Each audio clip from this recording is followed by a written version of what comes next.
Tuesday, October 13th, regular meeting of the Bland County School Board. Appreciate everybody coming. We've got a pretty good crowd here tonight. We'll start with Mr. Buttry doing the invocation and a moment of silence for Mr. Johnson. Lord, grant us the serenity to accept the things that we cannot change, the courage to change the things that we can, and the wisdom to know the difference.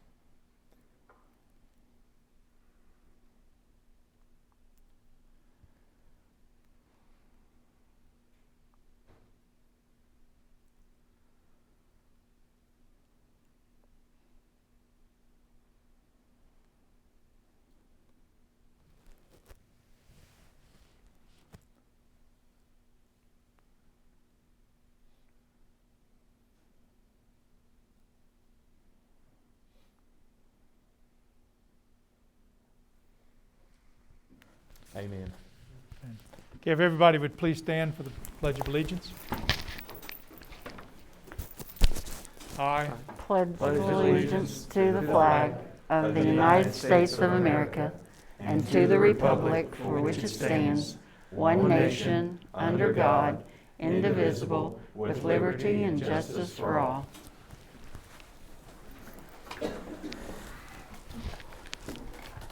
Okay, the minutes for the September 15th meeting. I have one modification. Does anybody else have anything they'd like to add before I state mine? Lenore, under financial reports, it's just a clarification so somebody doesn't misread this here. It says, Mr. Shepherd stated that the county and school systems are in the process of switching from cash accounting to accrual accounting. I would like you to add as part of the year-end closing.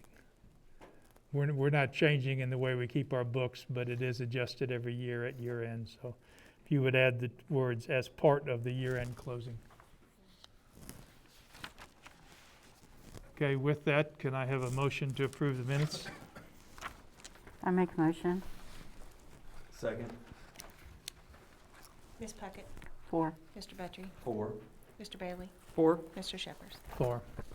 The next item we'll do is public comment. Do we have anybody signed up? We'll have several that were sent in.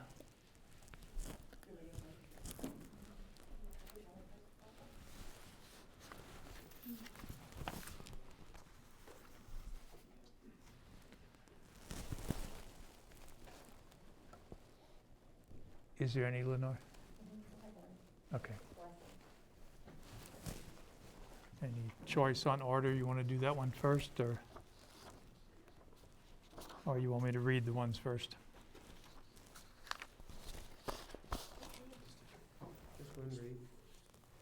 Okay. What did you say, Scott?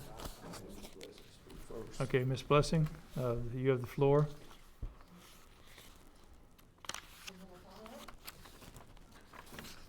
It's all good. It's under 3 minutes, I promise. Though I have to write big. I'm here representing the Education Association. We met last night. We talked about a few things, so this kind of covers a lot of that. We wanted to begin by saying thank you. As BCA members, we want to tell you how much we appreciate the board listening to us and granting our requests that we get that Monday and Tuesday off as virtuals. The week of Thanksgiving for online teaching. We're grateful for our administrators who have been asking us their opinion and taking into consideration the teachers' thoughts and feelings when they're planning the future of what we're going to do for reopening. We want to thank them for their support. They've provided us a lot of that. This has been the hardest year that we hope to ever face as teachers. The school year has been difficult for everyone, teachers, staff, administrators, parents, grandparents, guardians, students, and board members. Instead of preparing for our normal amount of classes, we're having to prepare for 2 groups of students and virtual students, times all of the amount of classes that we're teaching, sometimes 2 and 3 times what we would have done in previous years. And all of this extra work has gone unseen, unspoken, and unpaid, obviously. Though all of these problems are due to the pandemic and they can't be fixed, there's some issues that we hope that you could help us with. One of the difficulties we're facing right now is a lack of substitute teachers. and electives in the high school was another thing that was brought up. Both of these things we hope that you could address. Maybe if you were to advertise for a substitute teacher, we have had numerous cases where we've had to have aides cover our classes when we're out in case of an emergency. Some of our high school teachers are endorsed in more than the things that they're teaching, and they would be willing to rotate classes, teach different things so that they could add more electives to their schedule. Therefore, they could do other things and they could rotate out students. Lastly, everyone is doing their best to make this school year successful for all of our students. There have been many, many negative comments made towards the teaching profession this year, and we're feeling very disheartened. Any ongoing encouragement over negativity that this board could provide to the public would be greatly appreciated. Thank you for your time. Thank you.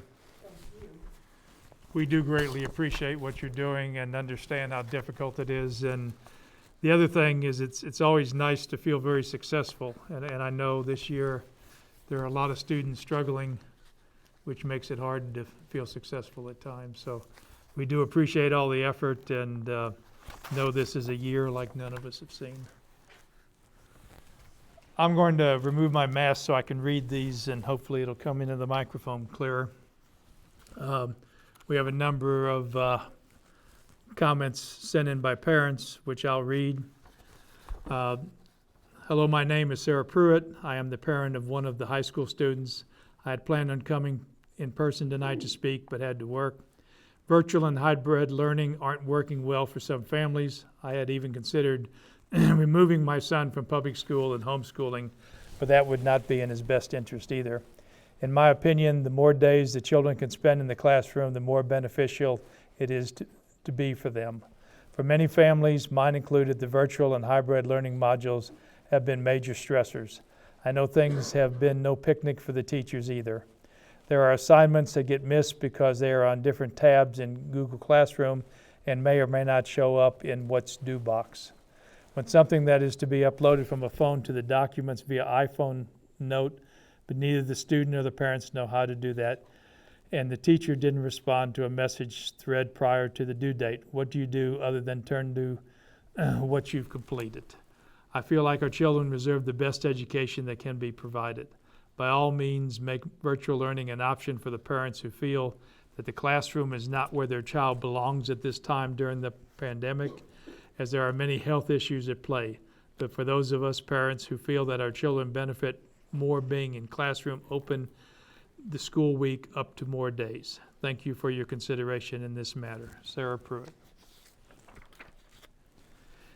This next one, I'm going to leave a couple paragraphs out, a couple sentences out, because it identifies people, and that's not proper at this time, but I'll read enough that I think everybody understands the gist. I'm a concerned parent of a young girl that just started into the 7th grade at the county's high school. I've spoken to the school board office, Tyler, and my school board member regarding my concerns. This student is struggling big time. What is normally an average student making the honor roll several times. Right now, the current process is hurting her. She is not slipping through the cracks. She has plunged through. She is failing big time. K through 3rd grades are not getting the education they need at this early age. No 12-year-old should be stressed over homework. It is evident that she needs instructional teaching, something that can only come from a teacher. Her mother, myself, and I have paid someone out of pocket several days to tutor her, but with no success. These children deserve the best education they can get, and they are not getting IT with the virtual learning.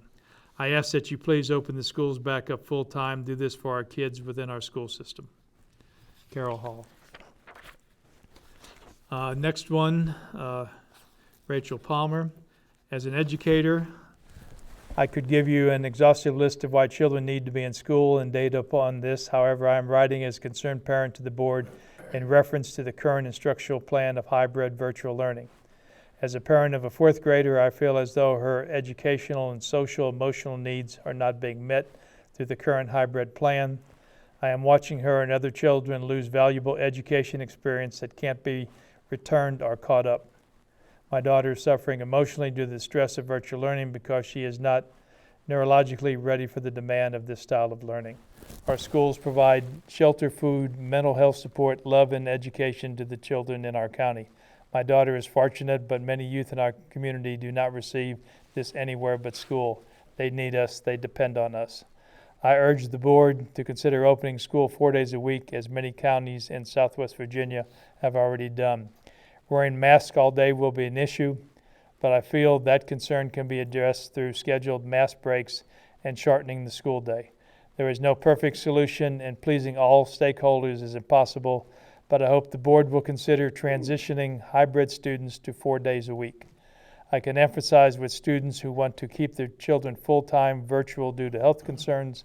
I certainly support them being afforded the opportunity to continue virtually, but other parents should be afforded the opportunity to send their children to school for in-person instruction for more than 2 days a week. Thank you for your time and all you do on behalf of our students. Rachel Palmer.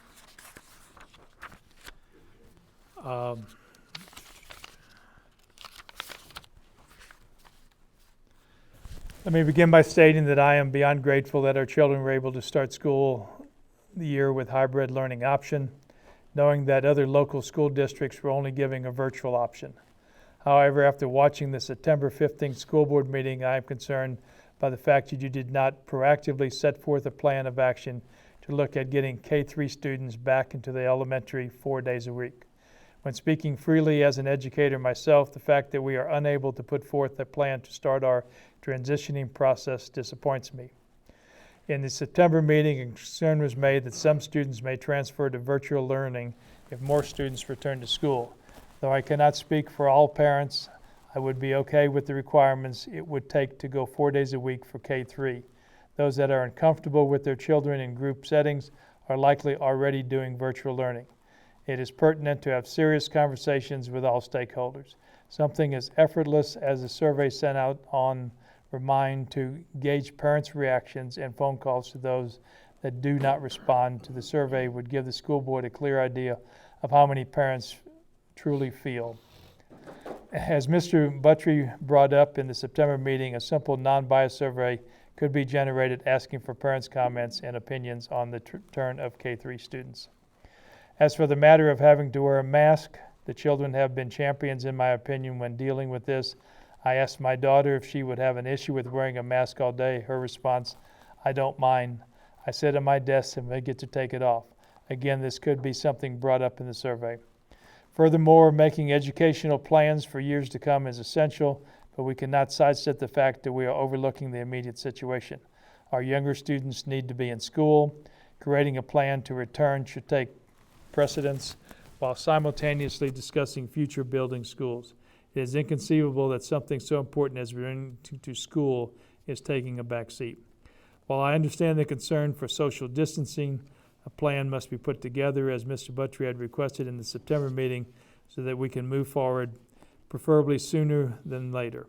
K-3 are pivotal years for children. As a parent of a kindergartner and a former public school teacher, I am seriously concerned with what the effect of not being in class will have on all of the younger students in the years to come. SOLs alone will likely show the lack of an in-class education in the primary years as the students progress through high school. I know the teachers are doing everything they can and are great at their jobs. I have been very pleased with what my daughter's teacher has been doing. That is why I believe teachers would be able to easily adapt to one group of in-class students while maintaining the virtual class if need be. A comment was made that you did not want to burden the teachers with changing their routine. Again, during the last meeting, we are in a pandemic where change is routine. The teachers have adapted very well. Perhaps if you haven't already, you could have individual conversations with the K-3 teachers to see how they would feel if you were able to offer one class 4 days a week. With the COVID-19 statistics remaining where they are for Bland County, implementing a transition plan for K-3 is completely manageable. Not everyone can be pleased, but you need to look at the educational value of returning K-3 students to school. If you have a well-communicated plan with stakeholders, transition will go smoothly. Thank you, Kelly Shelton. I'd like to just make a comment on that one. We went into the meeting with the intention of discussing bringing K through 3 to school and to work a plan up, but Mr. Grimm brought up some excellent points that we hadn't really thought of, and so we decided to delay our plan to bring in the K through 3 and all kids through. So I don't want to make it look like we didn't have a plan. We did have a plan, but Mr. Grimm brought some excellent points up and gave us a reason to rethink our plan. So I don't think that there was a lack of a plan. We had one. It just, we went to a different direction. So, And I think that'll be obvious in this meeting. Okay, this last one is a little different direction. On behalf of the Bland County Community Watch, I would like to request permission to use the high school parking lot and possibly the grassy commons area at the high school to host a fall craft bazaar. This location has easy access and is quite level. There will be adequate signage stating the proper guidelines that are to be used following health department regulations, and we will not need access to any of the buildings. The purpose of the fundraiser is to raise money to put towards purchasing signs to be placed throughout Bland County in various communities. The proposed date would be either October 31st or November 7th, with the hours being from 9 a.m. until approximately 4 p.m. Depending upon the access, possibly another one towards the end of November or the first part of December.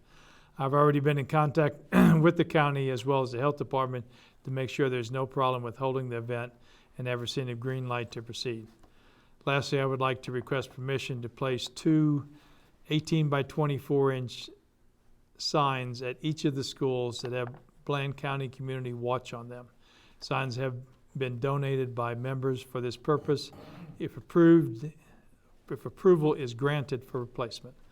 Please find attached a copy of the sign that is being printed, which was designed by Lake and Dillow. Thank you for your consideration in this matter, and I look forward to hearing from you soon. Dreama Hatcher. is that something we need to put on for action?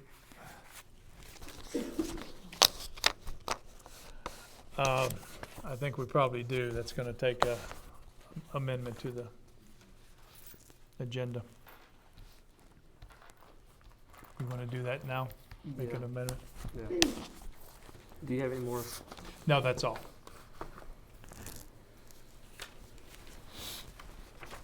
I make an amendment to the agenda for action items to discuss the use of the parking lot and grassy area. That would be item H, H. under action item. Can I have a second for that? Second. Mr. Bailey? 4. Ms. Puckett? 4. Mr. Petrie? 4. Mr. Shepherd? 4. Next presentation is VSBA Bullying Prevention Month. Yes, sir. Forgive me for not getting up, but I'm pretty sore today. We're working up there at the high school, so high school's working on me. Yeah. With that being said, this proclamation of bullying prevention. So, Is this to your wife? Yeah. whereas school bullying has become an increasingly significant problem in the United States and Virginia, and whereas over 20% of the youth in the United States are estimated to be involved in bullying each year, either as a bully or as a victim, and whereas students who experience bullying are at increased risk for depression, anxiety, sleep difficulties, lower academic achievement, and dropping out of school. And whereas bullying can take many forms, including verbal, physical, and most recently in cyberspace, and can happen in many places on and off school grounds. And whereas it is important for Virginia parents, students, teachers, and school administrators to be aware of bullying and to encourage discussion of the problem as a school community, and whereas the VSBA has developed a model policy on anti-bullying to encourage behaviors and to eliminate bullying behaviors. Now, therefore, be it resolved that the Bland County School Board joins the Virginia School Board Association in recognizing the month of October as VSBA Bullying Prevention Month, with the intention that the issue of bullying and its prevention be discussed in Bland County classrooms during that time. And Mr. Chairman, you need to sign this.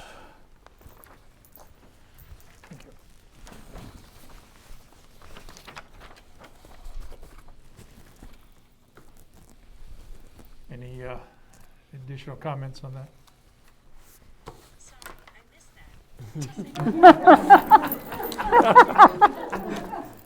Okay. She missed that. Do we need to make a motion to approve that as a board? Okay. No. All right. Now, we all understand how big of a problem this is and how tough it is to manage. But bullying is defined in so many ways, and with social network, it gives many more opportunities than were there when I was a child, since we only had a party line to talk on. Yeah. Okay. Next, is Mr. Purdue here? No, sir. He had emailed the update for the JAMS paperback to the school. Okay. I invited him to come, but I guess he had some conflicts. He did send you, I think, a pretty lengthy email defining all the things that JAMS is planning. 12 Right. pages? Took me a That's while short to for read him. it. That's kind of short for, yeah, that's kind of short for Mr. This Purdue. will cut the meeting by an hour. Yeah. Busy guy. Y'all should be glad he's. No, not here. he does, I want to say, he does a remarkable, fantastic job in all facets. And one of the facets is fundraising. Yeah. And he does a tremendous job of raising money for all of his various programs, with JAMS, Junior Appalachian Music being one of them. And, starting with these young children in the elementary school and really giving them an opportunity to show their talent. This is a tough year because usually they're sitting around with 20 students and somebody teaching them how to play a guitar or a fiddle or a banjo. Well, we can't do that these days. So he's putting together a program, I think, pretty much virtual. I didn't have time, I didn't know it was even there yet, but I have talked to him on this, and so he's not going to give up. It's hard to have a marching band at this time. And it's hard to have a JAMS program. But like I said, he's done a great job bringing the money in, and his patience with these children is just beyond belief. I've watched him, da-da-da-da-da, play it again, da-da-da-da-da, play it again, da-da-da-da, and I'm like, so he's a remarkable individual and a tremendous asset. Okay, next item is enrollment. It's Colton? we're down 21 students from last year. Positive thing is that kindergarten this year is actually one of our bigger classes. That's excellent. And it's been a long time since I could say that. So, any other comments on? How many did we have that are homeschooling outside of the county that would have been in school if it hadn't been for COVID? Do we know what that would be? 45? There's 45 in all, and 25 of those are new. Or new? Okay, so we would be real close to higher than last year if it hadn't been for, Right. yeah, so that's encouraging, so. Next thing, financial reports. Probably the last year, we shut school down early, but also our enrollment was not as high as we hoped it was going to be when we put the budget together. But the result was we ended up the year with $346,758 left.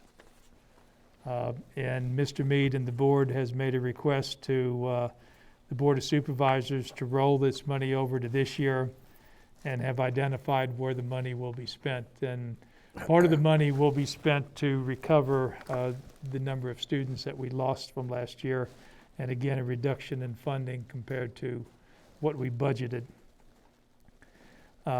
So I think it was a very successful year last year.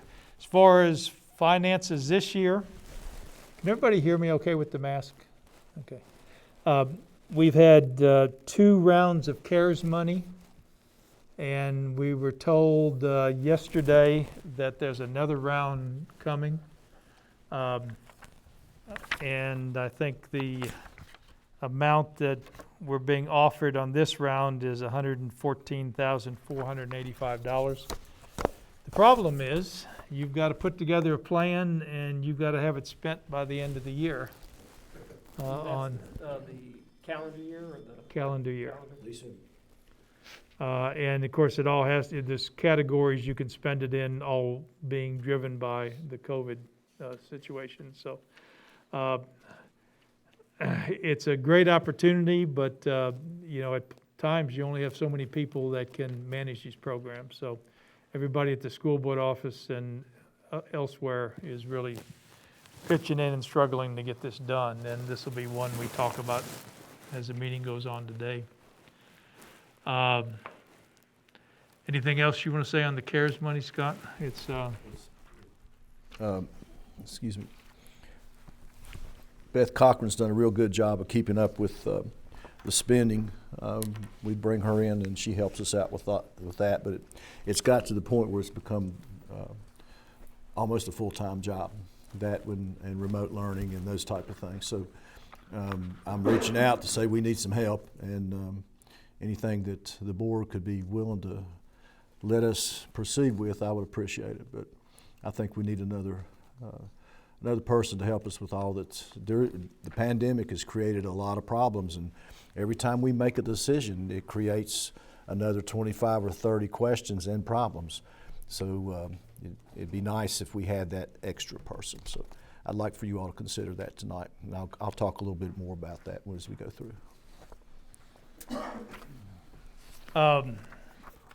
the annual report that goes in has been completed, and it's a 40-page report, so there's very few people that are interested in reading it, probably other than me. But just to give you an idea of, I'll say, the caliber of people at the school board office and what they do, but when you look at just the revenues, the income that comes into the schools, it comes in all of these categories. And each of those categories has a set of requirements and a set of bookkeeping. So you don't get the money unless you fill out the paperwork, meet the requirements. And so it isn't that, last year's revenue was $8,331,130. But it isn't like somebody gets you a check for $8 million. You get $2,800 here, $24,000 there, $13,000 there, and all of this has to be kept up with and accounted for. And that's one of the real, I'll say, disadvantages of being a small organization, in that these counties that have 50 people in their school board office fill out the same report that the people here do. So I want to tell everybody here what a great job they do doing that. With that, we'll move into updates from the principals. Mr. Grimm, if you'll. I think we have one more information on the agenda for the review of the bus route. Yes, we did. Okay, it's not on, okay. D. I'm looking live and, I'm You sorry. drove right by that. Review of the bus routes. Okay. Yeah, and I just had a complaint. Not so much a complaint as much as it was a concern about the buses not being on the interstates and being more on the side roads, and not completely understanding that. And I just said I would address it and talk about it. But the person was talking about being more on the mountains, and if you broke down on an interstate, you're on the side of the interstate, but if you break down on 52, you're on you're on 52. You're right there, still on the road. And then I talked about some of the current concerns we had discussed in the meeting, and as far as accidents on the interstate, and, you know, their response was that there's accidents on 52 as well. And those accidents can happen, you know, just as quick, and you have trucks, large trucks, logging trucks and things on these roads and stuff, and whereas it's actually tighter on the smaller roads versus being on the interstates, and also with hidden driveways, cars coming out of driveways, the Loves truck, the stop there, how congested that can be at times too. So that was just some of the concerns that was given to me, and I said that I would discuss it, I would bring it up, and that we could open it up for further discussion and possibly changing if it was warranted. Well, Mike's here, and I'm sure we can go back and recall when we first decided to put the buses on the 52 and the back roads. We felt like it was more of a danger to have more buses on 77, and that increased what we thought was the chances of a terrible accident. So that was, and where is Mike? That was our reasoning, I think, at the time. Mike, do you agree with that? Yeah, and I think we had 2 bus drivers here. We had 2 bus drivers at the last meeting, and we asked them point blank this question, and the 2 of them said they preferred staying off the interstate. Right. And is that the feeling of most other bus drivers? And Yes. okay, cool.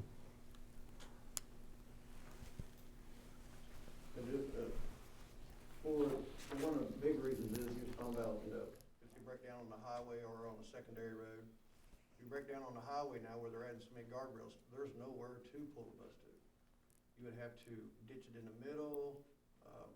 Well, there's always this on the side on the interstate. There's Yeah, always a place to pull over. You're not You going wouldn't to. even be able to open the door if the bus is on fire. Right. There's so many things that could happen that we're thinking more of the children instead of the equipment. We're wanting safety, wanting the children to get to and from the schools safely as possible. And all of our buses have the Jake brakes, I guess. The ones that run the mountain and that, yes, they do. All of them do. Yes, sir.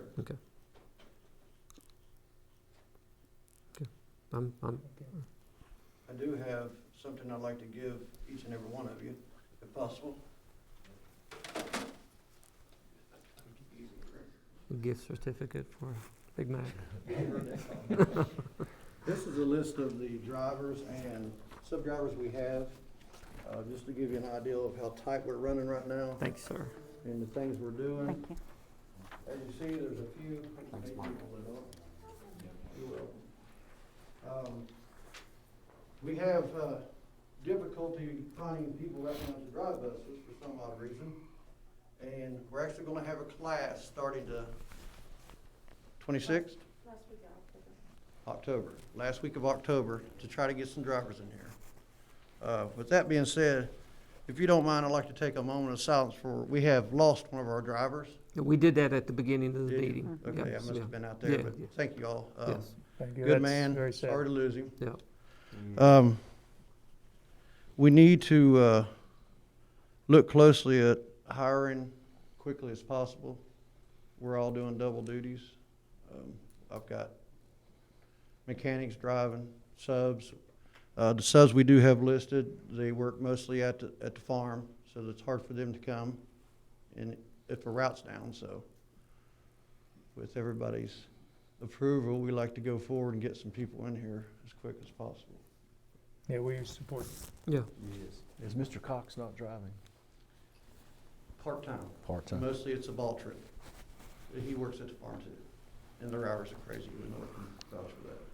I wonder if Don Hodock would want to drive a bus. Absolutely. We were actually thinking about dropping one off. We've done everything else. I mean, we might as well throw him in that too.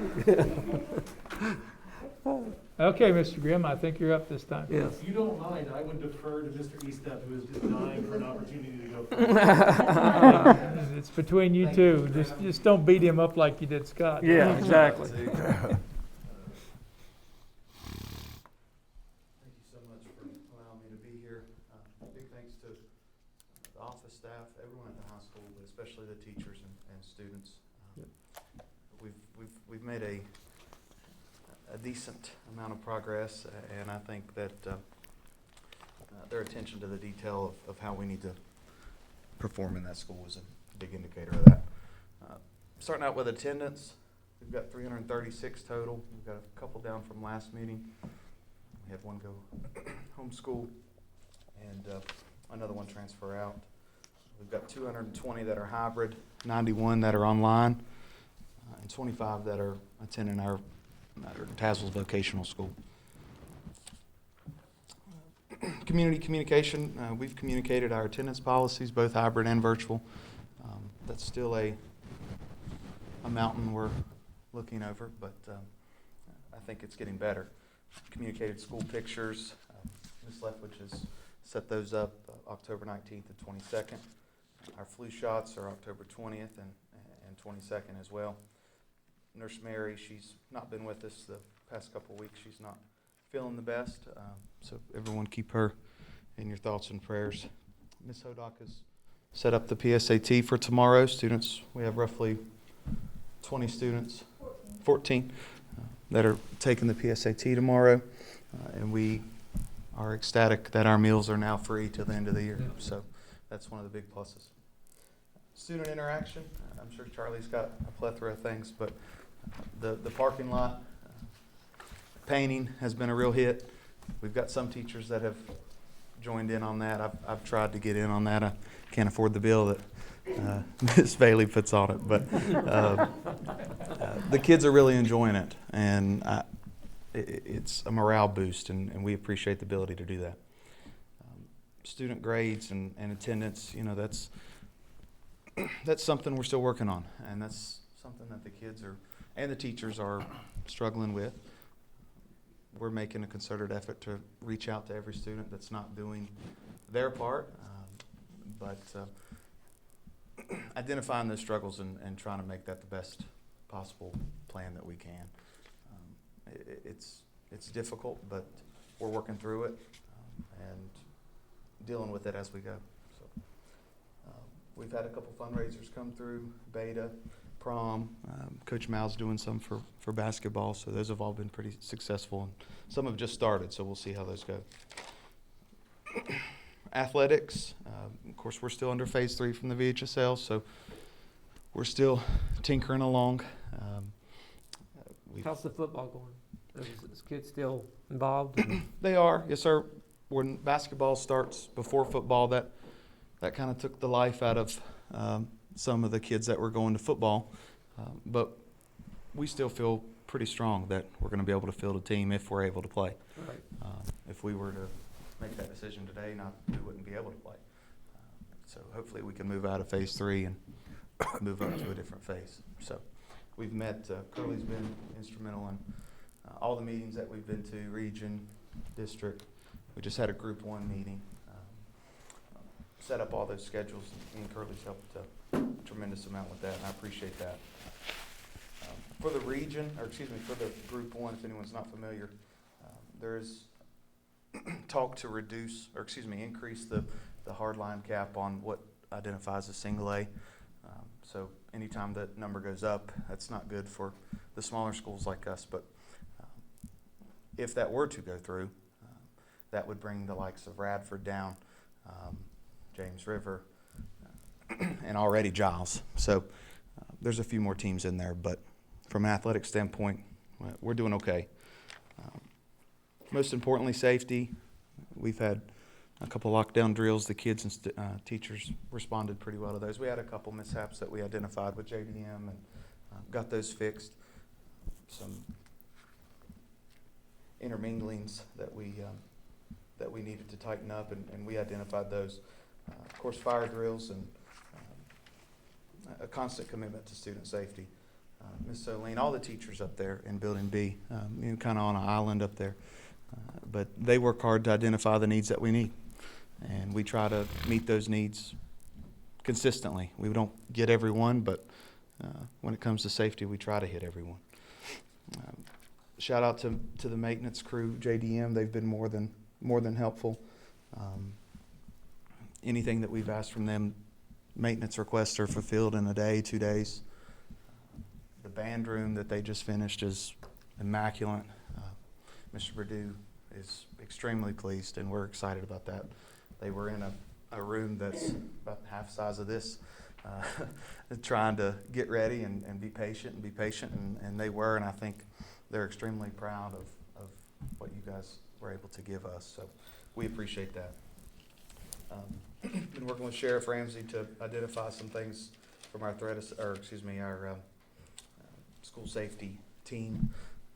He was there today, and we discussed some things with our SRO, and we've made a hot take list that we need to identify some things at that school that could be better safety-wise, so we're working on those.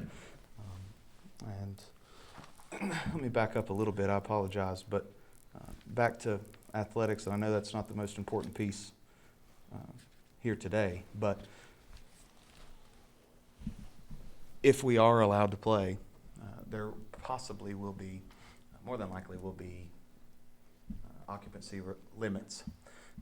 And the As far as the gyms and stuff? Yes, sir. Yeah. Right now, the word is about 250, and that's including teams, including officials, including Curly and myself, and anyone that's in the room, in the gym. So the NFHS is looking at a program through Pixelot that offers live streaming for events, graduations, and obviously sports, that we would be able to broadcast live to parents, grandparents, anybody that's interested. So we're in the very beginnings of that, and trying to identify those hurdles that we may come into. But I think that would be a big step from our athletics department, and being able to offer that type of visibility and transparency, and not only for that, but for our coaches to be able to review tape at a different level than they're at now. So Well, we have the equipment. I mean, we purchased the equipment for that reason, I believe. So we just need the people the people to run it. So as far as video equipment, these cameras are designed or have software that follows the ball. And I don't know the kind of equipment we have right now that we would be able to use for that, but if not, there are systems out there that many counties are looking to get onto, simply for the live streaming ability and the recording ability and clarity that those videos show. So we'll definitely look into the equipment we have, and if that's an option, we'll definitely go that route. But we want to be able to offer that to our grandparents, our aunts and uncles who can't attend those games. is that a service that's provided, or is that a cost? Is there a cost? It's a cost, but excuse me, at a certain point in the license, I believe it's 3 or 4 years down the road, we're able to monetize that with advertisements and different money collection processes that we can get through those funds. So Grayson County is our guinea pig with that. Right. I've been working with Dr. Wilmore and getting his feedback on that, and he is it's worked well for Grayson. So Can you say that out loud? Yeah, You right. worked with Dr. Wilmore? Dr. Wilmore, aka DJ Wilmore, Yeah. DJs all the games. So again, I appreciate the opportunity, and thank you all so much. Thanks, Tyler. Appreciate all Thank you're you, doing. Tyler. All you're doing.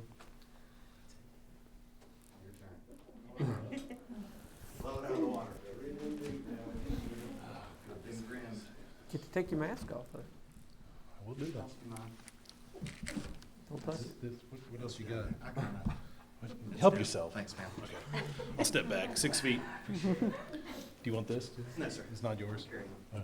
Good evening. Good. Greetings from Blaine County faculty and staff and students. Let me get my notes here real quick. We are currently sitting at 334 students. I would say in the last month, we have probably invited back about 20 students from virtual back to hybrid. There's a challenge for a lot of families to making sure that they have the time and resources to be able to do the virtual piece, and when we've asked, they've said, yes, please. How many so- came back on the high school side? We have roughly 5 or 6 that have come back. That came back? We have made several phone calls to those students that are not excelling. And a lot of the responses we get are, we'll think about it. Okay. Or when you go 4 days, we'll think about it. So, Okay. we've made those attempts. All right, good deal. I'm sorry. No, you're good. Sorry, Mike. I meant to ask that. He just had to give a higher number than I did, I'm sure. Yeah. It's competition, everything is. Yeah. But look, more than 20. Yeah, absolutely. So right now, we're in the midst of working on SMART goals, starting the evaluation process with our teachers. We've kind of gotten to a point within our hybrid and virtual schedules that we have some sense of normalcy as to what's going on day to day. So we've kind of put that off intentionally to this point. Usually it doesn't take place this late in the year. And the teacher's like, wait, you're not giving us more things to do? No, we're going to settle in and see where we are and see how things play out. We do have one new aspect starting with our faculty. It's a sort of a aspect of, I just lost my wording there, sorry.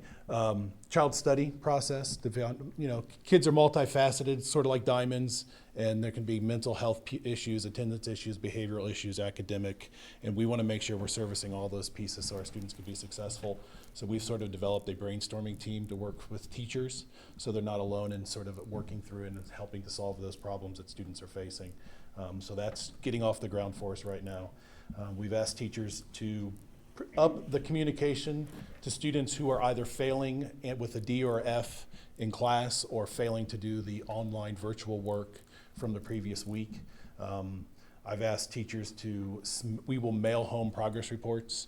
At times we're having difficulty getting the responses via Dojo or Google Classroom or possibly email or phone. So we've gone back to good old-fashioned snail mail in some cases. To communicate some of those concerns academically that students have. And so that's such a strange thing to look for anymore that we get a better response from that at times. Teachers are actually invited to have conversations with parents about inviting students back if they're comfortable with that, which is why we have almost 20 students who've returned to us in the last 4 weeks. We have had strong support from JDM, and we're loving that. The building is looking probably the best I've seen it in 9 weeks. But it's certainly to a point where the communication we have with our faculty from JDM or the staff from JDM has been great. They've got new people coming in and working with us, so we've been really appreciative of that. We do have currently a lack of subs. Counting through our who is available on a day-to-day basis, we have about 13 individuals we share with the high school. So I had to put out some rough language to my faculty today about being careful about being out, but we understand when we're sick, we have to be out. So I appreciate their patience as they're watching online right now and probably throwing things at their computer screens as I say that, but it is a difficult piece where we have to pull individuals from other classrooms, double people up. It makes it very difficult, but we always have to supervise our students. So that's kind of where we are. The last 3 weeks, a lot of our grade level meetings, the focus has been on if we are to move back to a 4-day schedule, what does the faculty and staff want to see? What are their concerns? What are the positives, the negatives? What is non-negotiable in their sense, because they're the professionals in the front of the room. And I wanted to know what their concerns were so that when I step up here, I'm speaking for them. I have my opinions, but I'm not serving me. I'm serving our students and our faculty and our community.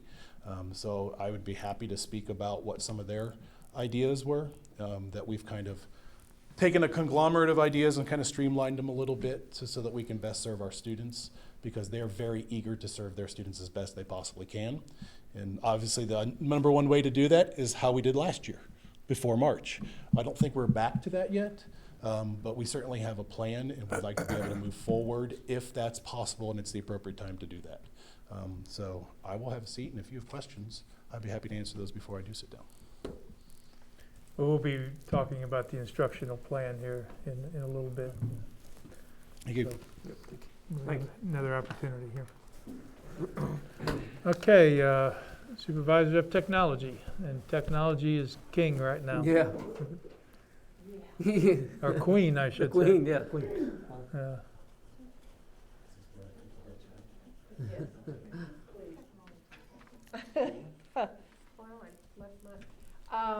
All of the kindergarten and pre-K have their iPads. They've all been handed out. They're using them. I purchased some tough cases for those since they're for the smaller kids, which was kind of neat. They were thrilled with the iPads. All of the 1st through 12th grade have been issued a Chromebook. We did have a few students in 11th and 12th grade that didn't really want the Chromebook. They were using their laptops, so that was good. We've spent a lot of time with Chromebooks, Nick and I do. We have seen a little bit of a rise in repairs in that, but we planned for that.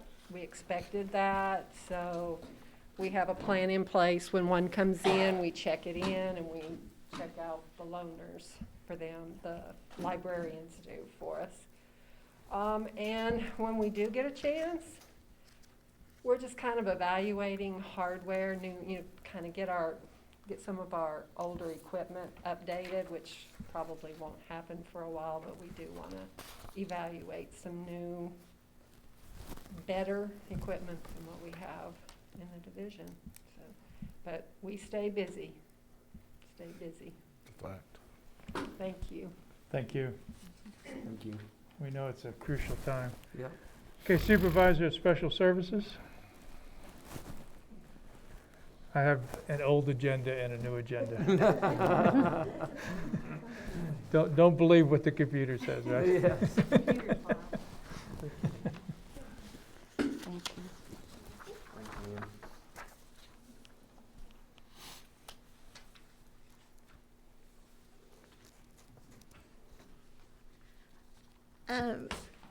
Hello, how is everybody? Good to go? Good. Just a few updates. My list is pretty short this evening. First of all, just a STEM update. STEM in a Bag, we have about 80 participants in that program. We are in week 6 of the 10-week program, and they have set up a Google Classroom where students can post pictures of their completed projects. They can talk, ask questions of the teachers, those type things. So that's going very well. The second thing on my list, advisory committees. We had our advisory committee meetings a couple of weeks ago. SPED and Gifted met. Donna Pascas from the Department of Aging and Rehabilitative Services was at our special ed meeting, and she came and shared the programs that she has available for our students at the high school. So we had those 2 meetings. And then the third thing there, I just listed some various meetings, workshops, training, things that I have been to in the last couple of weeks. So, and that's a short list. Thank you. Are they enjoying the STEM in a Bag? They are. Actually, I've had, Can you give us just a brief, what are they building? they are, every week, they get a project to take home. We provide the materials. The virtual students are participating as well as the hybrid students. They have built, let's see, they sent me a slideshow, which I will email to you also, you can see. They did a catapult. They did, what was the whirly rocket thing? They did some kind of a rocket. The They whirly did rocket thing, that's what it is. Really scientific there. That's good for a science teacher to be saying that. What else? Mr. May?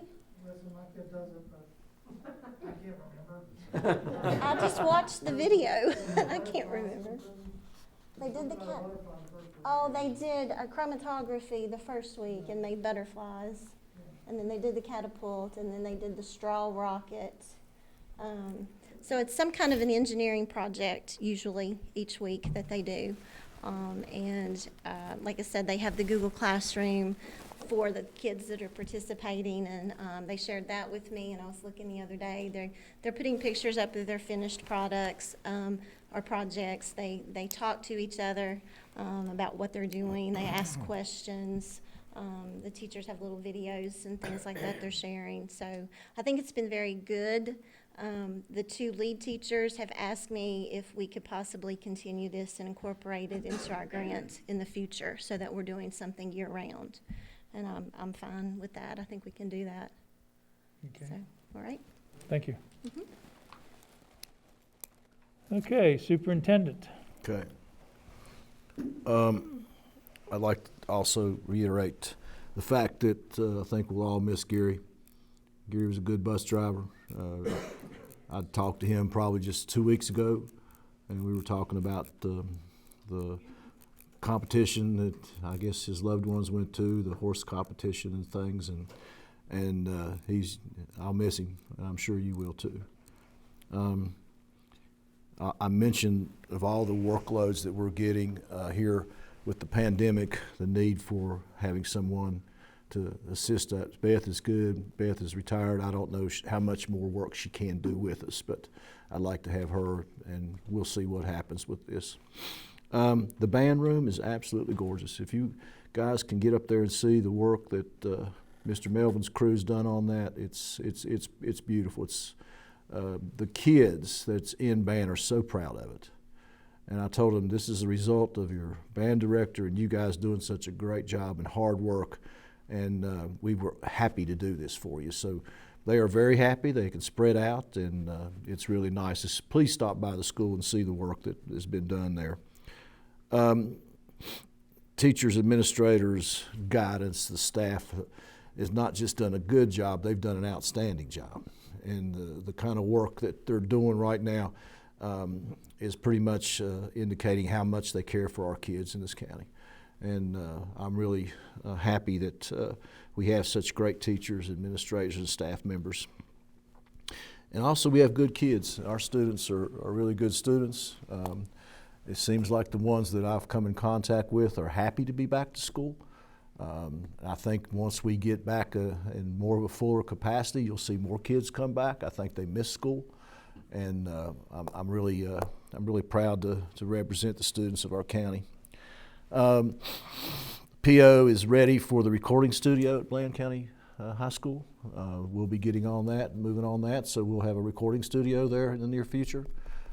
It's be another great addition for the high school and another opportunity for kids to participate in something. I'm really excited about that. The subs, I get it. We're going to do all we can to acquire some subs. We'll run classes. We'll run advertisements. We'll put things on Facebook, whatever we can to get some subs in here. I can do some training with anyone we get. We won't have to wait on the training. I'll do it as we get them. So to try to help our teachers out.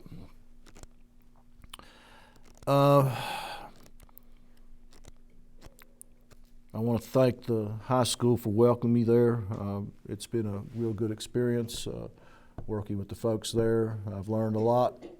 I've learned there's a process to grocery shopping. I learned that on the process out on the porch doing bus duty. So there is a process to it, and some like the process, and some do not like it at all. You mean there's some people that don't like the grocery shop? They don't like any part of the process. So Weird. it's and I didn't know that there was a process till I was out there. So I've learned that.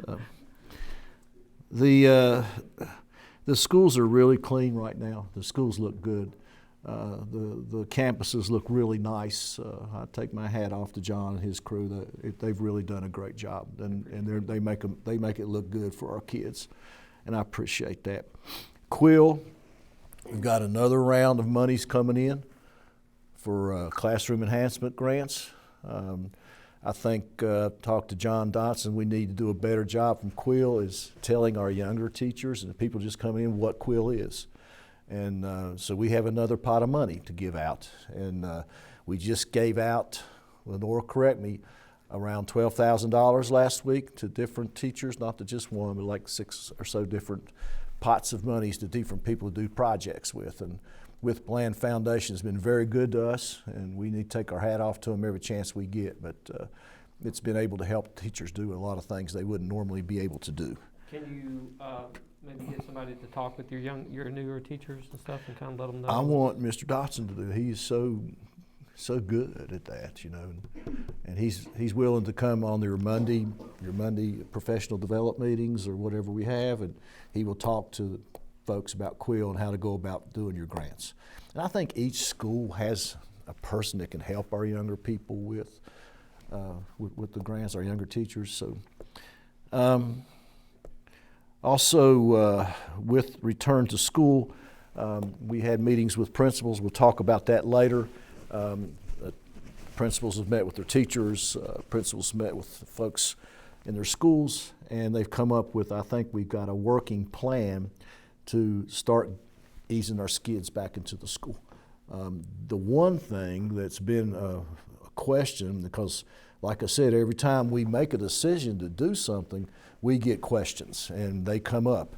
So I would like to take a little bit of my time today to talk about an issue that we hadn't thought a lot about, but I have a good person here that takes care of our nutritional part of our school system. And I'd like for her to get up and talk about how we're going to feed kids with social distancing issues and those kind of things. And also, how can we feed kids better with they're on the transition part of our school system. So, Kelly, I'll give you a few minutes if you come on up and talk about that. Good evening. I want to first start off, participation is still low. Even though meals are free, they're still not coming through the line to get meals. We have, for the month of September, the elementary school gave away 2,566 breakfasts. That sounds like a whole lot, but it's not. Not for what they're used to doing. This same month last year at the elementary, they gave 2,843 they sold. So that's 143 a day last year, and they're doing 122 a day in breakfast. Lunch, they've done 26, 27 this year, September. Last year, they done 3,696, which is around about 185 a day. This year, they're doing 125 a day. So that number includes, this year's number includes take home, in school, virtual, and the county kids, any county kids that signed up that's not enrolled in school. So the high school breakfast this year, they've done 1,127 they gave away for September. Last year, they sold 2,190. So they're way down on their numbers. You think it's because maybe some of the kids just don't want to take it home from the A's and B's don't want to carry it home, or do you think it has something Yes, to do I that? do. I'm going to get to that point Okay, too. cool, all right. Their Sorry. lunches at the high school is this year, the same, this September, they done 1,693, which is 80 a day. Last year, they done 2,662, which is 133 at least a day on an average. What we're wanting is delivery. We want to do our deliveries like we did during March through May.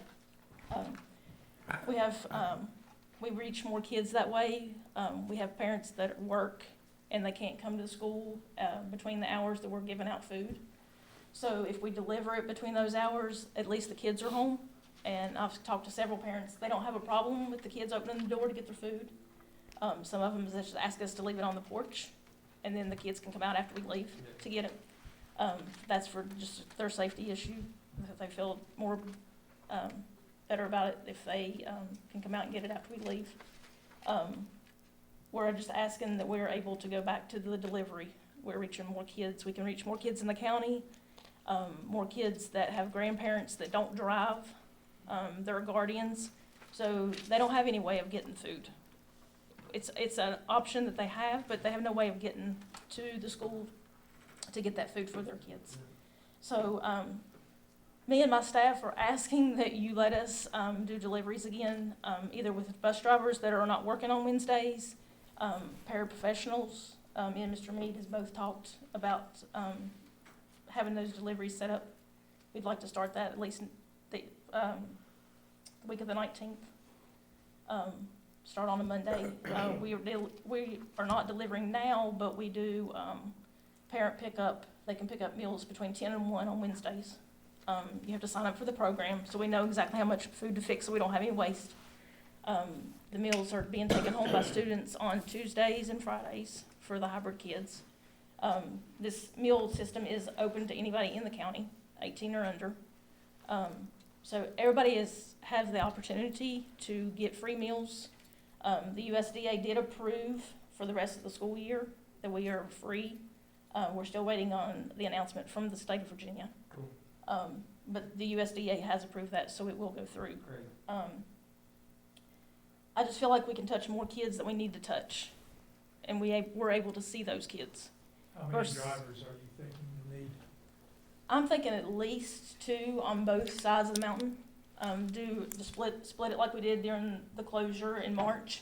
We done from the top of the mountain down to come out of Bland Elementary, and then from the top of the mountain to Rocky Gap, we did, to come out of the Rocky Gap, out of Bland High School. So we have 2 vans, what would you We have use? 2 vans. They use the Crown Vics, the bigger cars that we have, because there's just so much food, and they're in boxes this year. So it just takes a lot of room to haul the meals and the milk, and because you're giving out food for 5 days, 5 breakfasts for the week, and then 5 lunch meals. Yeah, I did one of those. And all the milk that So- goes with it too. Yeah, Yeah. we got A lot milk, of milk. It's a lot milk of and milk. juice. Yeah. So yeah, I won, me and old man Mead there run one of the routes one time. I just feel like we're not reaching the kids we And need he to was reach. such a Or slacker. Mike, me and Mike. Such a So I slacker. feel like that if we do delivery, that we're gonna reach, we have more of an ability to reach the kids that need the food. When would you do the sign up for this? They've been doing it, we've been doing it since school started, anybody that wants to sign up for it, but we do that on a daily basis. They call the school or they can call here, just get in contact with me and I can get you signed up on the program. You got individuals, like, they keep 6 to 8 kids during the day. Well, they can't load those kids up in a car and come and get their lunches and stuff. But we could easily deliver it to them. And I know there's a need for it, because I saw it myself this summer, so. I know the last 3 weeks that we've had, signups, some people haven't came to pick them up, so we've had extra food left over, and we've put it on Facebook that we have food available to the school, at the schools, if you just wanna come by and pick it up. Several people do, several people don't, so we've been able to give to the daycare, Steps of Faith Daycare, with those kids, because we can serve any kid that's 18 and under, so we're touching that part of the county with those kids that go to daycare there, so. What do we need for this to go ahead, Scott? You just need to give us your okay, and Kelly and I'll I need work to- out the details. I need the Can we drivers. do that as part of, in our action agenda, as part of the instructional plan update, or what do you think? I think we can, yeah. It's Okay. just hard for those little kids to carry their backpack, a Mhm. bag of food, a bag of milk, and they're dragging it across the ground to get to the bus. And And by that time, it's emptied out in the bus because they've dropped it. Or they leave it on the. They leave it on the bus, and Yeah. they're not getting Biggest, what they need to out of it. biggest part is you give us the okay that we can approach, like parapros and principals and stuff, if they got ideas of who can help. Yeah. Mike and I will deliver. Yeah. Okay. And I'll drive. Well, I mean, you laugh about that, but Mike probably needs to see the county. It's a good way to, it's a good way to see it. We have a beautiful county, and it's, unless you get out there and go all the different places I did this past summer, you don't realize how beautiful it is, so, yeah. Do you want me Okay. to talk about the cafeterias, the spacing, or do you want me to do that later? You talk about how we're gonna have to work that out with the principals, I think, so we'll work that out with them as we get into this. I think they may even be able to address that later on. Right, guys? I kind of put a hiccup in their little Sure. plan today. But I'd like to thank my staff that's here. They do a great job every day. They've been asked to do a lot more than they've ever been asked to do. They stay over their 8-hour shift to make sure the kids get meals to take home with them, so. I appreciate you guys. Yeah, Thank you all. appreciate you coming tonight, too. Yeah. Okay, Scott, you have some more? or- No, sir, I think I'm done until we get to the instructional plan update. Okay, our student representative? Charlie? Yeah, you need to go to the microphone.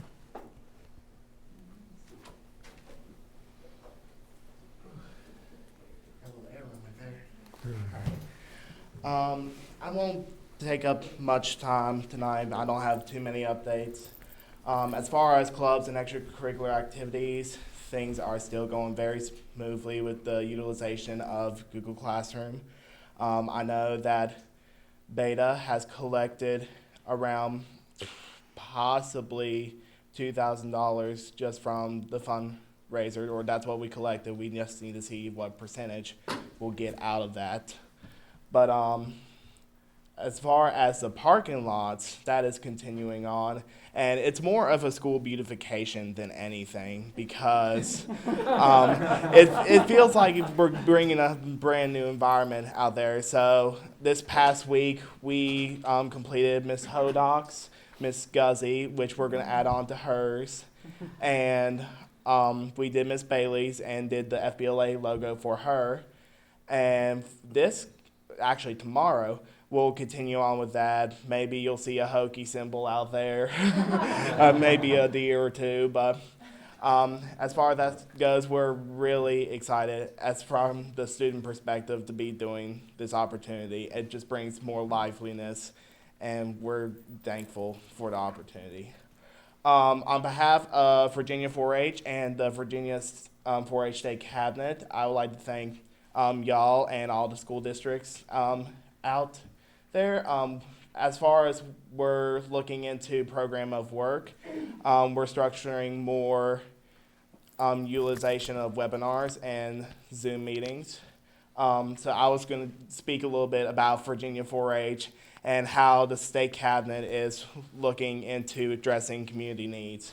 So our purpose statement this year is our purpose on the 2020-2021 Virginia 4-H State Cabinet is to enhance the Commonwealth of Virginia as a statewide geographically diverse group, serving as role models and empowering others where all individual voices are valued. And we're really stressing the civic engagement, and everybody gets to be heard in their community. So in terms of community service and basically addressing mental health, we already done a webinar, and many of the representatives across Virginia are working diligently to address food security, building community gardens, and really helping out the togetherness that we can expand upon. I participated in the SRTLC, which is the Southern Region Teen Leadership Conference, and they are recovering from COVID-19 very well, especially even like hotspots like Georgia and Tennessee. The smaller communities are getting really better outcomes to people catching the virus and seeing those hotspots dying down. So we're really proud of that. And 4-H really thanks the administration out of everyone and the dedication that y'all put for us. Anything else? Oh, we were also thinking as the students want to get more community service and getting involved, we're looking into webinars and possibly Zoom meetings that will basically cover do-it-yourselves or addressing certain needs such as mental health and basically building up an environment and a safe space to where students can come in and just feel the comfortability to talk about the stress of COVID-19 and the stress that's been put throughout many different types of situations. So more details can be released about that later, but I feel like that would be something a lot of people would benefit from, especially if we can get guest speakers and have them talk to the students and understand where they're coming from and their perspective. So other than that, that's all I have. Thank you. Thank you. Very good. Charlie, appreciate it. We always look forward to you. Yeah.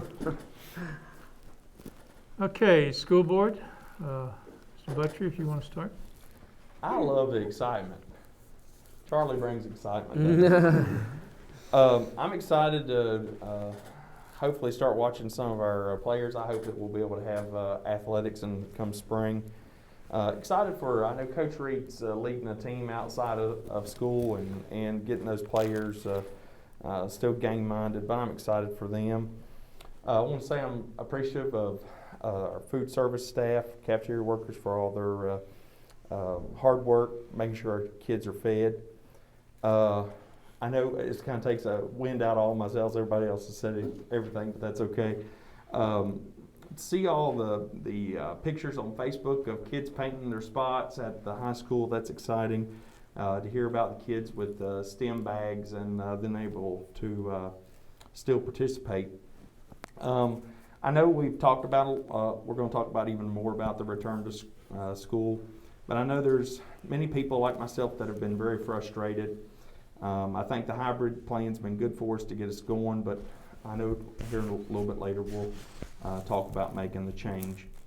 Not lastly, but lastly, I'd like to comment on an unclear response that I made to a community member's social media post.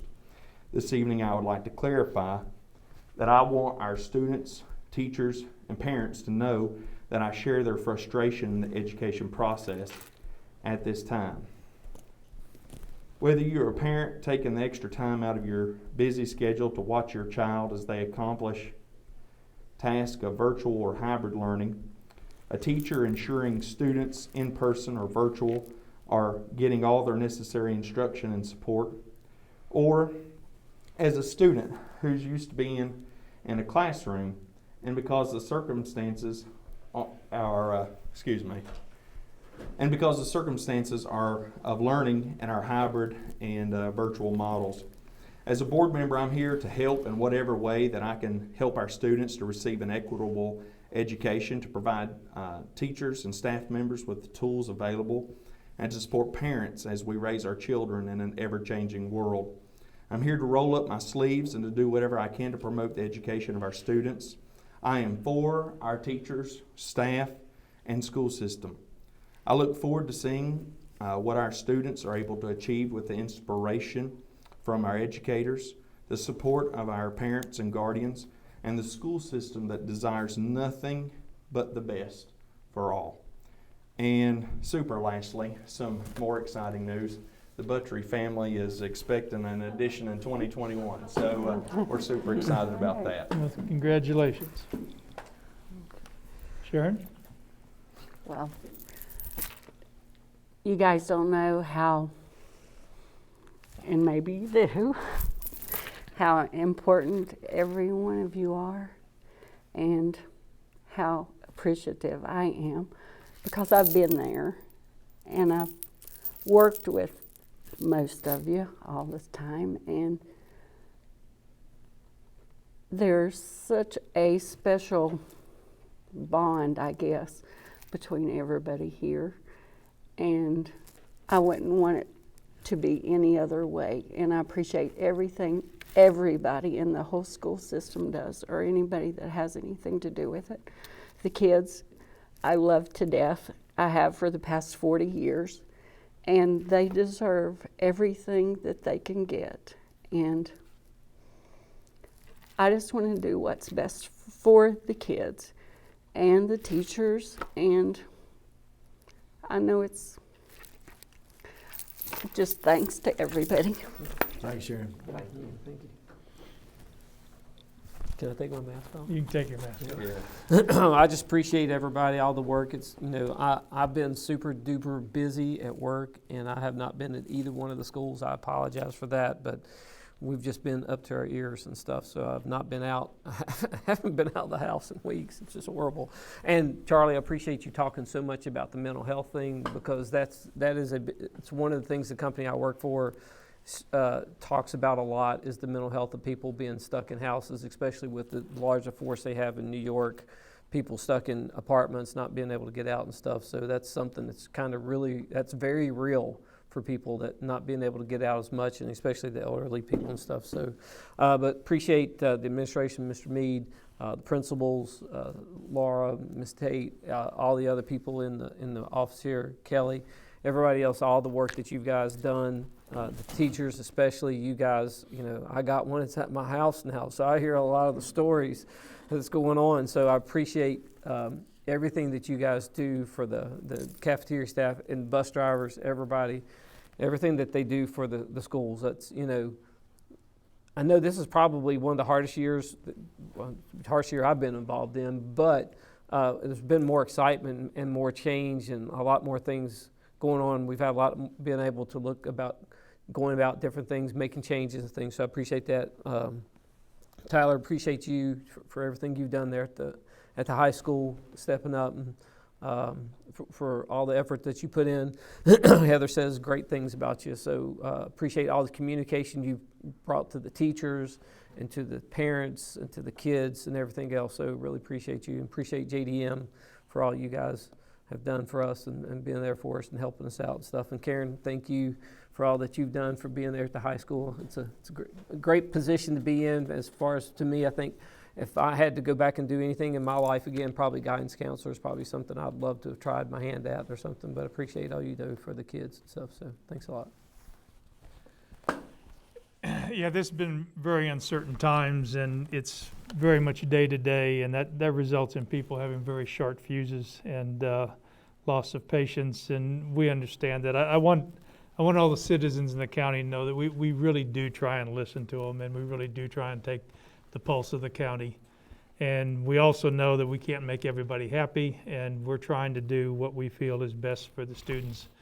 But, all the residents of the county are extremely important to us, and people have worked harder this year than any other year.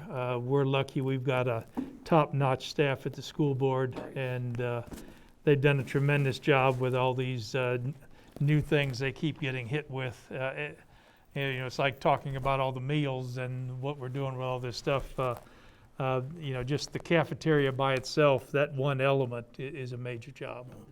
And there's so many more on trying to juggle all the numbers that are coming in and all the requirements to get the money and spending the money appropriately and all of that. So I just want to thank everybody for all the hard work, and want to let the citizens know we're this group is working extremely hard for them. With that, we've got quite a few people here that came to hear certain things. We've got people on looking at their screens at home that want to hear certain things. So we're going to try and move ahead. And I'm going to change the order a little bit and try and get to the things that I know people want to hear about. So, thanks to Lenore, too. I don't want to forget her, because I did not forget you, Lenore. So thank you, Lenore. I'm sorry. Okay. Well, there goes another lunch out at the bottom. Okay, a quick one here. Can I have a motion to approve the payments? I'll make a motion. I have a question. Okay. So on the JDM 45,000, so I know that part of it was for, I can't see for glasses, fogging up. There was 2 HVAC repairs, it looks like, for 36 and then 4,000. Right, those were 2 units that weren't operating when they took over. So did we replace units? Is that what the price of that unit, that's for the cost of the unit, or? New units, and those were, one of them was at a girls' locker room. The weight room down here, right? Okay. Yeah. Yep. Yeah. And so that was actually materials, or was that labor, or was there a breakdown of that, or? That was everything together. Okay. That was by outside service, though, replacing those units. An outside service, or? Right. That's correct, isn't it? I mean, So you guys didn't do it, you subbed it out? HVAC, no, so we did not do that. Okay. Any other questions?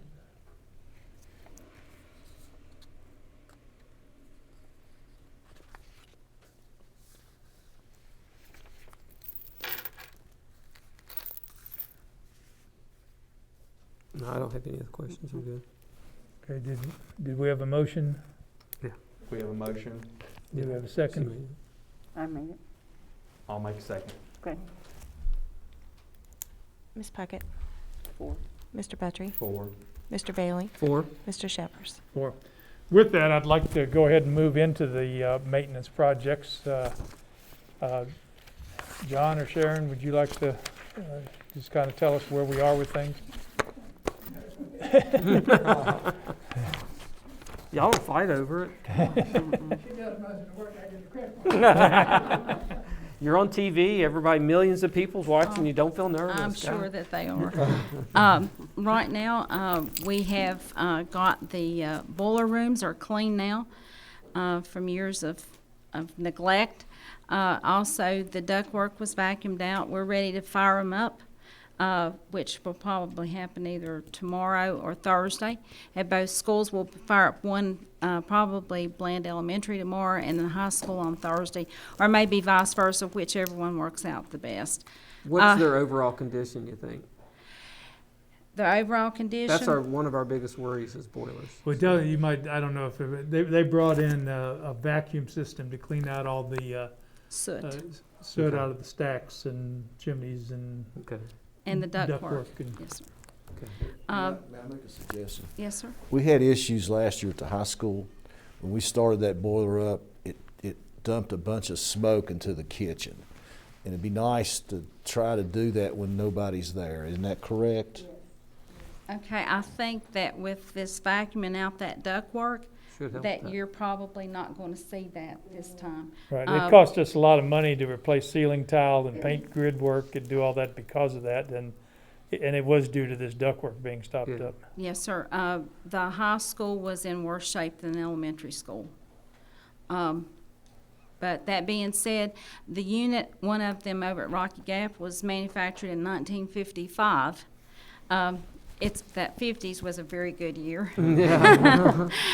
But, you know, and it's performing like it should be. You know, they've inspected it and it looks pretty good. The other unit's a newer unit, so the high school is probably in better shape. The elementary school, that one unit's completely down. They only have one source of heat, and that's that one furnace. So we had people working, we need some, temperature gauges and things, but they're able to find those. So we'll be replacing those. Those are parts, and we can put those on. Operational one or the non-operational one? On the operational one. We have a temperature gauge, and it's not expensive parts. I think the parts are around $400 and some, but that'll get us through. But seriously, on a serious note, you honestly need to look at putting in something else at the elementary school, because if that furnace goes down, you have no heat. What about the other furnace? What, did they say what it would take to get it operational? The parts are obsolete. I think that school, I'm not sure when it's the original furnace unit, and it Right. probably was built, what, 40s? No, it was built in the 60s. 60s, okay. It was built after the other school burned. Okay, but there's just no replacing the parts on it. They're telling me that. On a positive note, the grate system that we thought we needed for the elementary school, it does not need a grate. They looked at it and they said, you do not want to put a grate on that, because when the coals and the cinders come up, it pushes it up like a volcano out of that hole and goes into the side. So we don't want to do anything to clog it up, or we'll have more issues and Okay. things. But I think also there at the school, you know, they have a concern with the soot or, you know, smoking up the school or whatever, and we're hoping we can avoid all that. So we're going to work on that tomorrow. That's a big deal right now, is our heat. Yeah. I think the coal has been ordered. If it was supposed to be delivered yesterday. Okay, but that's on order. We have coal enough to start up and stuff. We're just stocking it to get it ready. We struggled finding coal last year, right? Did we struggle last year with the coal? We only had one source, wasn't it? Still one source, or? We tried to piggyback on the prison farm because they burned Yeah. coal, and Yeah. actually the same coal we burned, but they weren't willing to supply us. Oh, cool. Good. Okay. He didn't show up yesterday. He did go today, okay. Because when I talked to Jake, he said that he hadn't seen him yet. So we're working on that. We're winding down, thank goodness, on the yards and the maintenance outside. It was growing faster than we could keep up too. with. But that's winding down for a lot of, so the outside part will be done for this year. We were able to patch the parking lot where the buses came in over at Rocky Gap at the high school. And so that looks much better. There's no pothole right out there right now. We have a proposal in to patch the one at the elementary school. So we're waiting on approval for that. And all of our faucets have been installed. You know, it was a continuing process for us because we obviously hadn't cleaned during a COVID epidemic. So it's been challenging for us and stuff, but the staff, you know, we're fortunate to have the ones. We're adding on people so that we can cover everything that has to be done. We need to put up a petition in the boys' room at the high school, and that'll be done next week. We have the petition. We're just putting it up. Our you know, our concentration was the band room, and, you know, can't say enough about the band director. You know, when you have those many kids in band, that it says something for him. Yeah, right. And so the band room turned out really nice. I'm trying to think of anything else. Sharon, You know, what about, we had talked, I think John and I talked about the containers, the rental containers for the ash and stuff. Yeah. What, She's got the numbers on that. okay. Yes, All right. and I just need to know, you know, the Yeah, direction we he wants to need, go we in. mentioned this, we need to sit down and go And over these talk projects. over some projects, yes. Right. But And we're that- winding down on the, you know, what we came into. Every now and then we run across something that was there before we inherited. You know, you inherit whatever someone else leaves behind you. And so, you know, we've been fortunate enough to know right people. You know, John has some excellent people that work on the Melvin Enterprise side. And this is not a one-man job. If it wasn't for the support of you guys doing what you do, we can't do it. And it's not a one-man show. It takes everyone working together. And it's for the kids. You know, I every time I go in the school and I see something, I'll say, but these are the kids. Our kids are going here. You know, I echo Sharon's sentiment. You know, it's not about you. It's not about me. It's about our kids. Yeah. And I've got 2 grandchildren that are in the elementary school. I returned back to school last week, I believe. And they are struggling at home. And I know I speak on behalf of my daughter that, you know, she's ready for them to go back to school because they're missing a lot. They're in kindergarten and 2nd grade. So they are missing a lot. So if anybody has any questions about what we're doing or why we're doing something, you know, feel free to call the office or call my cell phone number, or you can get in touch with me. Philip and I exchange phone numbers. So anytime anyone has a question, you know, it's always better to go to the horse's mouth. Mm-hmm. That's right. Right. And I like directness. So Yes, ma'am. if anyone has any questions, I think that's all I can think of right now. Well, I appreciate the praise for the band room, but everybody sits the man with the praise. Mr. Shepherd. It was a 4-year project. To find out the tear wall down that we could tear Tear down wall all down. That anytime couldn't we be torn wanted to. down. Well, you know, there's been a lot of positives, you know, when school starts back and they are able to have sports and little leagues and Yeah, things like that. that's They'll good. have a place over at the elementary school to park. Yeah, right. You know, we're working on the high school part and the complex, you know, you'll have, at least they have heat units in there that work. They did not work and there was no salvaging them. But, you know, it's for the kids, Yeah, you know. appreciate So you guys. it's a positive thing. If anyone has any questions, I'll be glad to answer them. Thank you for that attitude and appreciate you guys so much. Yeah. Yep. You know, people don't realize that this all didn't start till the 1st of July with you Yeah. guys. And, you know, the staff, everything, and get familiar. It's like these boilers. You know, they're old pieces of equipment that have been patched on and modified, and, you know, people got to learn things and bring in outside expertise, and so there's, it's been quite a journey, so we appreciate everything. Well, we had to weld some patches, some holes in the ductwork and some different things, but hopefully we won't have a set problem and never perform. Right. Okay, what I'm gonna do now is jump to item E, which is the instructional plan. Because I think that's what a lot of people came here for and are waiting on. So, Mr. Mead, if you'll kick that off. Sure. A couple of weeks ago, I met with principals and with Laura, and the principals gave me their input and what they would like to see. Laura and I agreed with it. We feel like this is a plan for us to begin coming back for a 5-day week. But at this time, I'm just going to read the bullets that came out of that meeting, and I know you're going to have a lot of questions, and I probably can't answer them, but I know Mr. Eastep, Mr. Grimm will answer those questions very quickly, right? Did you hear that, Mr. Grimm? He went through his ear over. Okay. First of all, we would like to have a target date of doing this, if possible, October the 26th. This date allows time for faculty and staff to rearrange rooms make schedule adjustments, accommodate parent requests for switching from hybrid to virtual or from virtual to hybrid. That's less than 2 weeks. And if we discuss that and we feel like we need another week, I'll let these principals Well, address you that. guys are the ones that makes the decision, so that's, make it easier hard on yourself. Secondly, students will attend school in-person instruction on Monday, Tuesday, Thursday, and Friday. Wednesdays will continue to be designated days for teachers to concentrate on virtual learning, extra cleaning, disinfecting schools, buses, etc.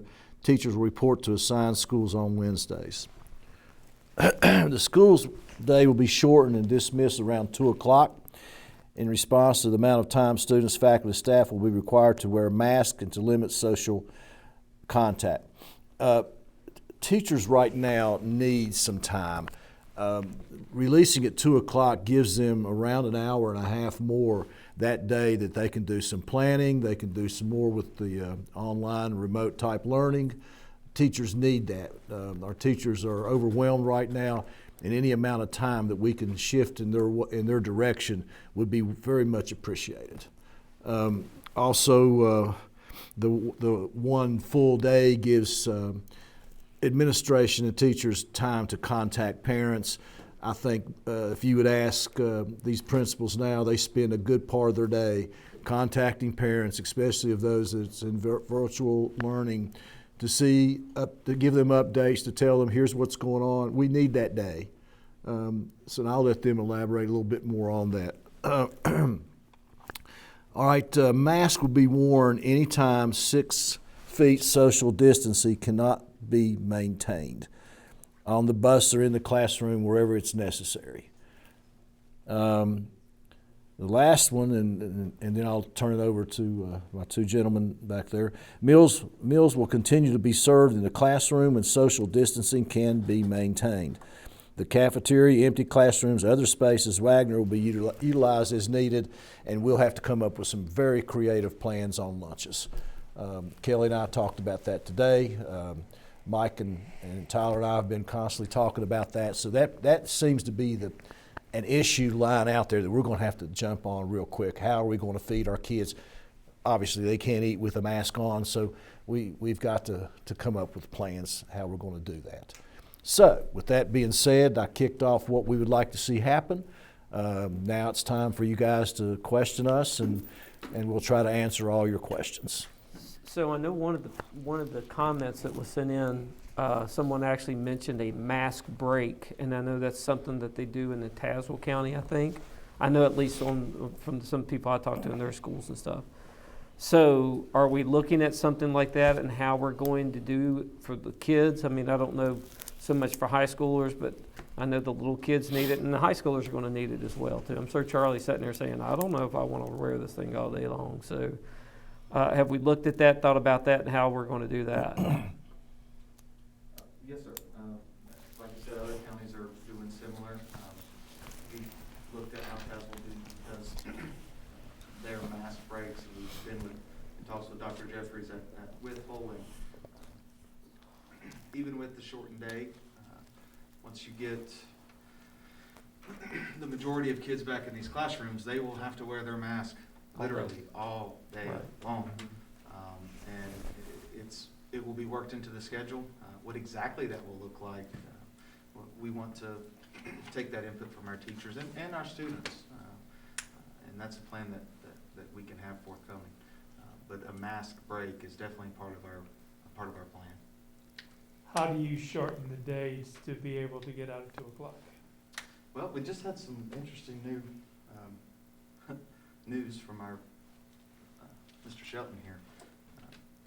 For the 2 o'clock dismissal, he just brought to our attention that some bus drivers aren't available till after that. So we may need to reevaluate that piece. But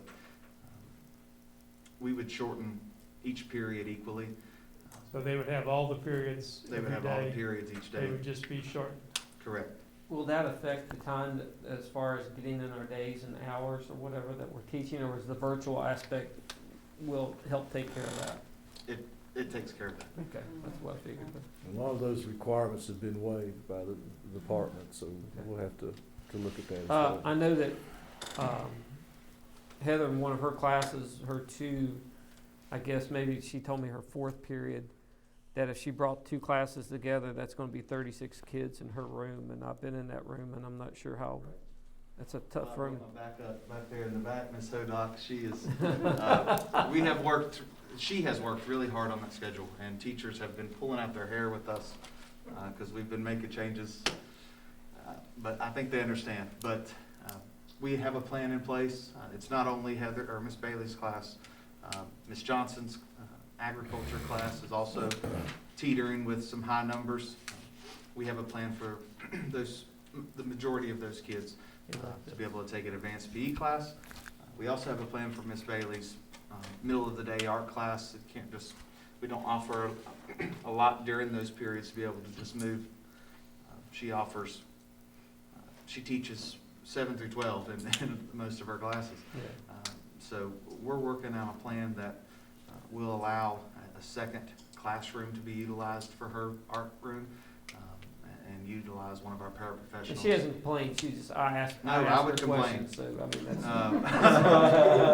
I just simply asked how many kids she had, so. She has 31 in one class, and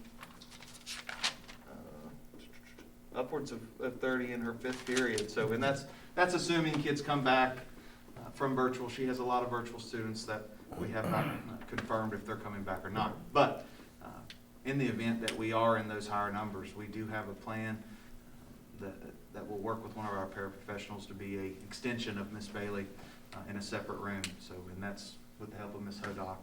Several of your electives, I know, were heavily booked.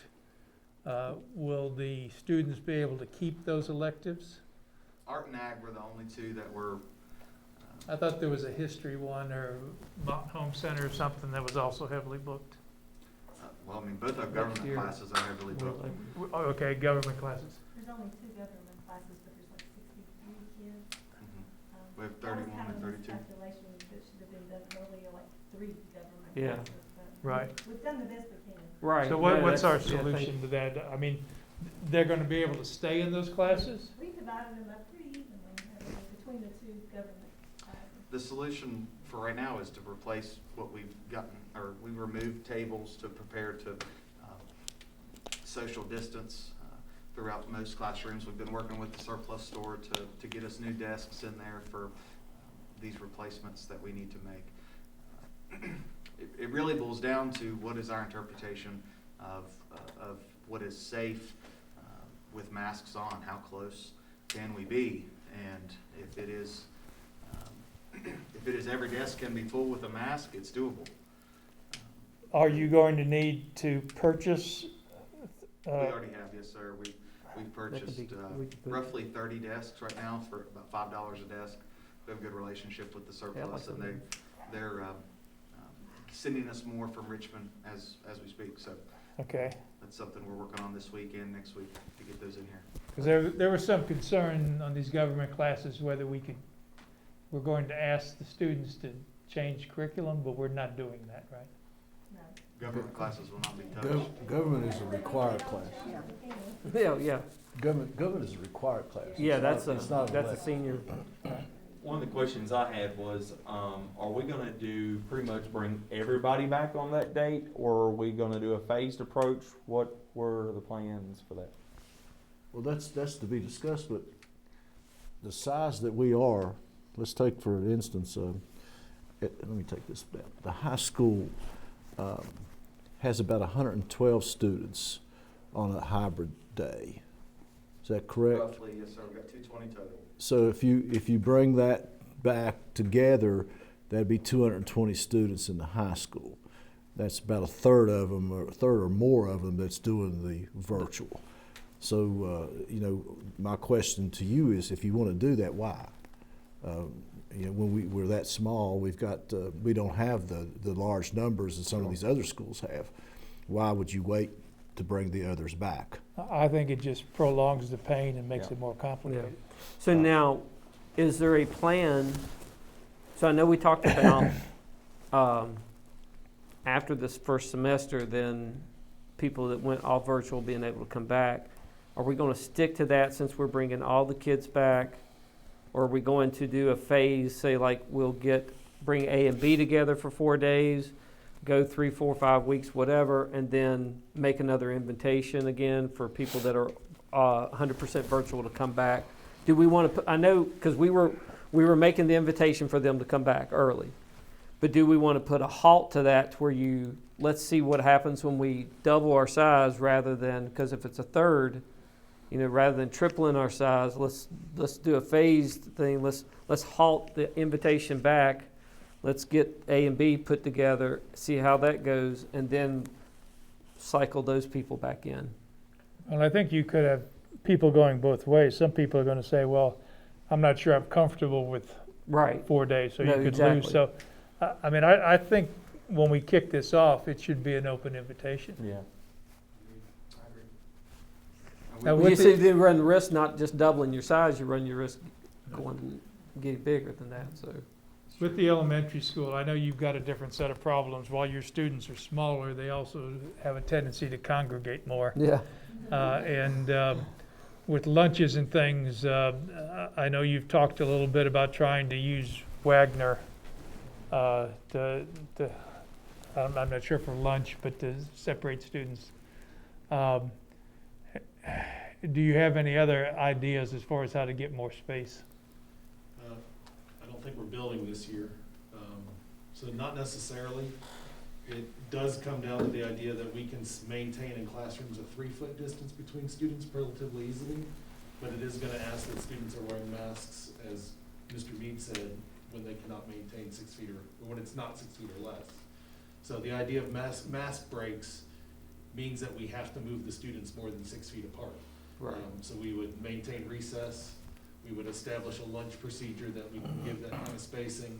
Some of our specials are set up so that would actually take place if we had a class in Wagner, which is large enough, or the gymnasium allows students to be far enough apart.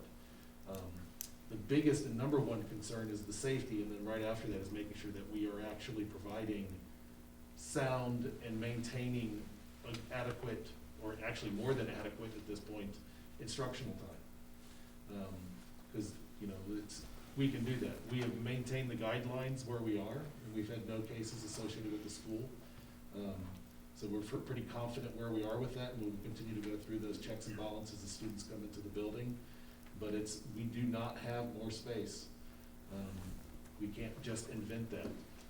We have a building there that was the old cafeteria that's separate. We worked very hard to get all the students in the building. And, it kind of goes against our concepts to say, let's move some out, but this is a very special time. And there are monies available. If we would do a quick refurb on those 2 classrooms on the upper floor of that old cafeteria building, would that benefit you? It would. It would open up the idea that we could utilize Wagner for lunches. I can doing a quick count of our space today, we could probably house an entire grade level for a lunch in Wagner using 6-foot spacing. So masks obviously would have to be off anyway, but we can follow the guidelines as written. And then I can house about 2/3 of a class meaning an entire grade level, in the cafeteria as it is right now. Not overly large spaces when you have to maintain 6-foot spacing. There are probably 4 classrooms that can continue to eat in there, or 4 teachers that can continue to eat with their students in the classroom. And we would balance out the larger grade levels that go to Wagner, and the smaller grade levels, or those that we can split them up with eating in the classroom still, to use the cafeteria. But it would be a pretty drastic removal of the cafeteria tables as they are now, because they're not designed. They're designed to hold 16 students, and we would be able to put 4 at each table the way they're lined up right now. So you need different tables. Furniture, essentially. Mr. Melvin, would you be willing to take a look at that building and those rooms? Oh, cafeteria? Yeah, there's 2 classrooms on the upper level. I think there are 4 restrooms in there. You remember that, Laura? I think there's a boys and a girls in each classroom. We probably have to refurb the restrooms, you know, new floor, new ceiling. I mean, we'd want to, but it's, She's saying, wait a minute, wait a minute. The flooring is in good shape. Actually, we used it for storage. right, it's got storage in it. They've got hardwood floors in them, except for, I'm not sure what's in the restrooms and in the closets. Some of them have some tile that we'd be concerned about. As far as the teachers are good. Though, for the most part, the teachers are good with going 4 days. And have you talked to your teachers? They have been very vocal in the last 3 weeks, and these conversations have been very transparent in our Right. building. They've shared recommendations, and that's kind of what we brought to Mr. Mead 2 weeks ago, a week and a half ago. I think there are concerns, but if we take the time and have the adequate time to prepare for that, we can alleviate those as we move forward. I think, it's a strange time. So Right. there No, should be yeah, I concern, understand. because Yeah. they're trying to protect our students. Right. So, no, but there aren't too many who are like, gung-ho, let's go tomorrow. But, but ideally, they do want them back 5 days. Yeah. But we're just not, we're not in that time right now. Right. So, As far as your nurses, assistants, they're good. It's going to increase their load as far as temperature taking when they get there every morning. I know Miss Spunk has been out for most of the year, I think, from what I understand and stuff. So you've got a good steady sub for her, and Fortunately, okay, cool. and an excellent assistant Okay, who good. steps up, so. The plan's been able to go over 3 weeks now without an additional case, so that's It's 4 great. or 5, I think, isn't it? yeah. Don't jinx us, sir. Yeah. So, what do we need to essentially say, this is our plan unless the situation changes? It's an LEA decision. So you guys are gonna have to tell us, is this plan what we need to do? We need to go forward with this plan, and we will. I think the only question is, how long will it take to get us where we're at? And To get you ready for it? right, and I mean, the feedback from the high school is similar to Mr. Graham's. They're worried about safety for the kids and themselves in those classrooms where. You can do it in 2 weeks. Well, that's the question. That's the question at hand. I mean, we're kind of blindsided Mr. Melvin here tonight saying, Yeah. get this space ready. Well, he can't get that That's a- space ready probably in 2 weeks, I mean, possibly, but, But we're talking space that's needed to keep 6-foot distancing so students can eat. right. Yeah. That's- High school, what are you going to do as far as lunch there? We have a couple classrooms that the majority will still be able to eat in their classroom. Okay. We do have some, like Miss Bailey's and some other classrooms that are up in that mid-20 level. And we're able to use the cafeteria, and also teachers that have open spaces or planning periods during those fourth periods. So our plan is to diversify the best we can. Yeah. And Well, take up some open space that we've got. I think if we get a little different furniture in our cafeteria, we'll be able to serve probably double what we're able to serve with the tables now. okay. So that may be something that we're interested in as well. Well, I know it takes a lot of thinking outside the box, and hopefully this is the only year we have to worry about this, but, Well, we've got those. We've got vocational students who are Yeah. still only 2 days a week. right. Right. That's a transportation issue, not issue, but hurdle. As far as buses, what about buses? As far as how many kids can we put on buses, transportation? I mean, are we at a point where we can go unlimited? Can we get the kids on the buses and do it? Why not? Okay. As long as they're wearing a mask. Okay, so as long as they're wearing a mask, you still want to have some degree. You don't want to have 3 kids on a seat. You prefer 1, 2 if you can, but definitely not 3. But we can do that. So Would it help to push this to November 2nd? From the 26th to November 2nd? Maybe. We may need the time to get the tables that they're willing to use available. it will help. Yes. Where does definitely. that put us in our 9-week periods? 2 weeks into it. 2 weeks into it? I mean, you know, I want to do it for the kids, especially the ones that are struggling at home, for the parents, for the kids and stuff, you know, but I also want to, I don't want to make it to where you guys have got enough on you now. I don't want to try to cram this in here in the last minute. We look at it and like, I want to be able to say if we're there ready to do it, but we're just not ready, you can pull the reins out. We need one more week, kind of like what we did with starting the school. So. When we met, that was a week and a half ago, and every day seems like something else comes up. But it's going to happen. Like first that. 9 weeks ends on the 19th. Yeah. And that's when people get to see parents get to see how their kids are doing. Yeah. The virtual kids and the hybrid kids and stuff, and I think there may be some surprises. And so we may see more kids coming to school, is what I'm saying. But I'm asking again, would you like to push this to November 2nd? It might certainly be wise. We're talking we would have 2 Wednesdays to get ready if it was the 26th, and that first Wednesday was tomorrow. Yeah. So then I changed my first bullet from October 26th to November 2nd. November 2nd, you said, right? Yes, sir. Okay. Is it easier for you guys to go 4 days in a row or go 2, off 1 and 2? So we had that exact discussion a week and a half ago. There are pluses and minuses, pros and cons to either side of that piece. One of the aspects was parents would have to find daycare for their own children on that 5th day. Is it easier to do that associated to a Monday or Thursday, or Monday or Friday, or on a Wednesday in the middle of the week? That was a community concern. The consistency of instruction. We come back on Thursday.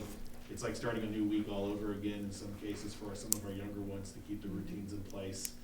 But there is also the idea of the reason that we're set up right now with the Wednesday off is for the deep cleaning that takes place on those days. So we've had that discussion in the past, and that's pretty much taking place on a daily basis, is what we've been told, and believe that, having seen the custodians go around. Yeah, they're very much. I would think there'd be some advantage for the remote students, though, having the teachers available on Wednesday. Yeah. That depends on the pacing of the course, as to when assignments are first assigned and to when they're due. It probably is a classroom by classroom discussion. I just didn't know if it was easier for For kids. continuation, Monday, Tuesday, Wednesday, Thursday, you got all that. Or there you've got a break on Wednesday, but I wasn't sure. I mean, that was just something that your teachers have to answer, I Yeah, guess. we debated those pieces a little bit a week and a half ago. And you determined it's 6-1 either way. We need that day just most definitely for virtual students so teachers can prepare and plan. But it's, how do you say one day is better than another? Right. Mike, you said we needed to move the dismissal time back some. What time did you? I was along with Mr. Mead there at 2 o'clock. We would still be making up for instruction with virtual assignments for our students, regardless of which building we're in, that we're keeping that in place. Yeah, I think I was talking to the one. Outer mind. Yeah. I was looking the right direction. Mike and Mike. The earliest would be 2:30. We could work with that. That's the earliest they can do. We've got drivers that actually work other jobs that come in and work. I guess we don't really have a choice but to live with that. Mr. Mead, is that a game breaker or? Well, the whole thing about getting out at 2 was to help our teachers. And if we can't provide transportation, we have no other choice. I mean, we're still getting out. What's the time now that the? 3:30. We're getting out an hour early. An hour early. Gives them an hour a day. So what time's the last bus drop off the last student currently? 6, maybe about 5:45. So what time does that student load in the morning? At 6:15. So that student is getting on at 6:15 and getting off 1 hour earlier with a mask on the entire time? Yep. Yeah, that's, that's the concern. And you can't, that's not up to you guys. This is up to parents and stuff, but you can't reiterate enough that they have to make sure that they're cleaning these masks, they're washing the masks. And this is not something that kids, you want to wear a day in and day out, the same mask without cleaning them. That's serious health issues and stuff. So hopefully parents understand that. And again, that's not your responsibility. That's just saying it out there so whoever's watching it can hear it. So. I don't want to make this even more complicated, but would we want to look at delaying the start of school by half an hour?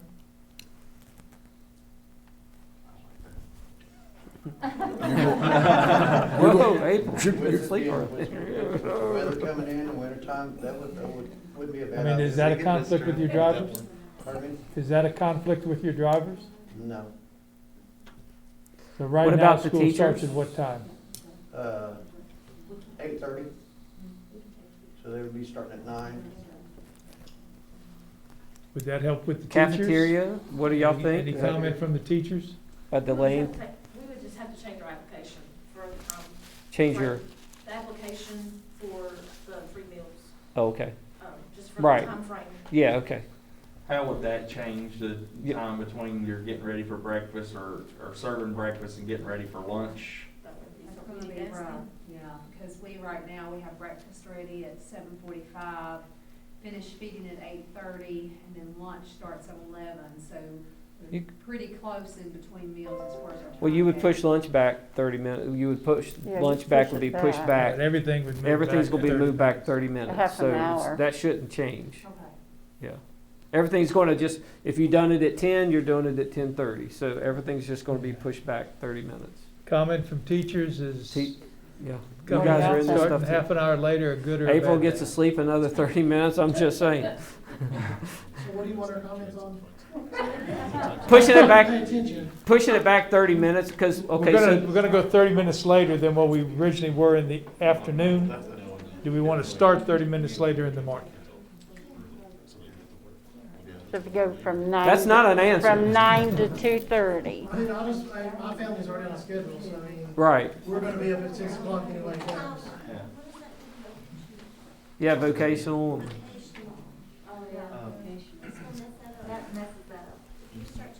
Cause and effect. Okay, so we don't want to change the morning. Well, I don't know what you do. I think what I'm hearing, and I was thinking about that too, is we'd have to have buses on the road at the regular time to get our tech center kids over there. We got 30-some going. Yep. you Or don't do wanna they miss that. drive? Pardon? Do they drive? About Juniors and seniors? 50% maybe. Just 50%. So you don't wanna- So right now, the motion that's on the floor, I'll try and read Hey, it hang here. on just a second, we have a teacher there. Sorry. Do you mind to hear another comment? No, No? we want to hear comments. I think, I work with students with disabilities. For sure, I think consecutive days works better to get them in a pattern, get them in a routine, rather than taking a day off in the middle of the week or a day in the week. So I would prefer if we looked at consecutive days versus taking off a day in the middle of the week. That's just another thing for you guys to weigh. That's, you guys tell us what you want to do. Yeah, that's a thought. You may have already took that into consideration. You guys have to make the recommendation to what you think for us. I'm going to go with, you guys are the experts, not me. It's whatever y'all want to do. Or do you want to Put look their at kids that together item back some more, there. or how? My recommendation's always been for the consecutive days, but that's having talked to my faculty and staff as to what they thought was best, and ironically, Josh is on my faculty, so. So, it's just kind of, not just his opinion, but that's been one that's been pretty consistent, because we're working with little people. Yeah. And consistency is huge in how we're actually, teaching. Tyler, what's your comment on it? The feedback from the teachers at high school is the opposite. The Wednesday has been instrumental with our virtual students, and really a time to collect yourself midweek and organize what we're trying to accomplish. I've been on our evening bus duties on the board. We've been instructed that if we get rid of our Wednesday, we'll have a rough time. But Well, but I mean, they get rid of the Wednesday, but then they have Then they would have Friday, and Friday. that's an, Well, I mean, that's what I'm getting to is Karen, we'll what make it is your work. pulse? What do you think, April? It doesn't bother me as far as what day, as long as we get a day. 'Cause Right. if we don't have that, then we're sinking. Yeah, no, we'll make sure we do Just need that. a day or something. Yeah. Okay, just to look at this, we're gonna have the students that, the hybrid model will disappear. Right. Right. So we're gonna have the in-house students and we're gonna have the virtual students. The virtual students right now, how important has Wednesday been to them so far? Right. If I could also add our vocational students, that would, they're a Tuesday, Thursday, or excuse me, Monday, Thursday, Tuesday, Friday. Okay, so that messes that. See, I guess, There's so much moving things. yeah, so- my thought on this is, I hate to throw everybody in the air. So if the virtual students have had a pattern, I kind of hate to change their pattern too. I think you also have parents that have already arranged daycare. to For have Wednesday. Wednesdays as daycare, so then you're gonna throw in, and now they've got to switch and try to find daycare on Fridays or Mondays. Okay. So that pattern's already been set as well. Okay, I'll try this again. The motion on the floor One more time. is to remove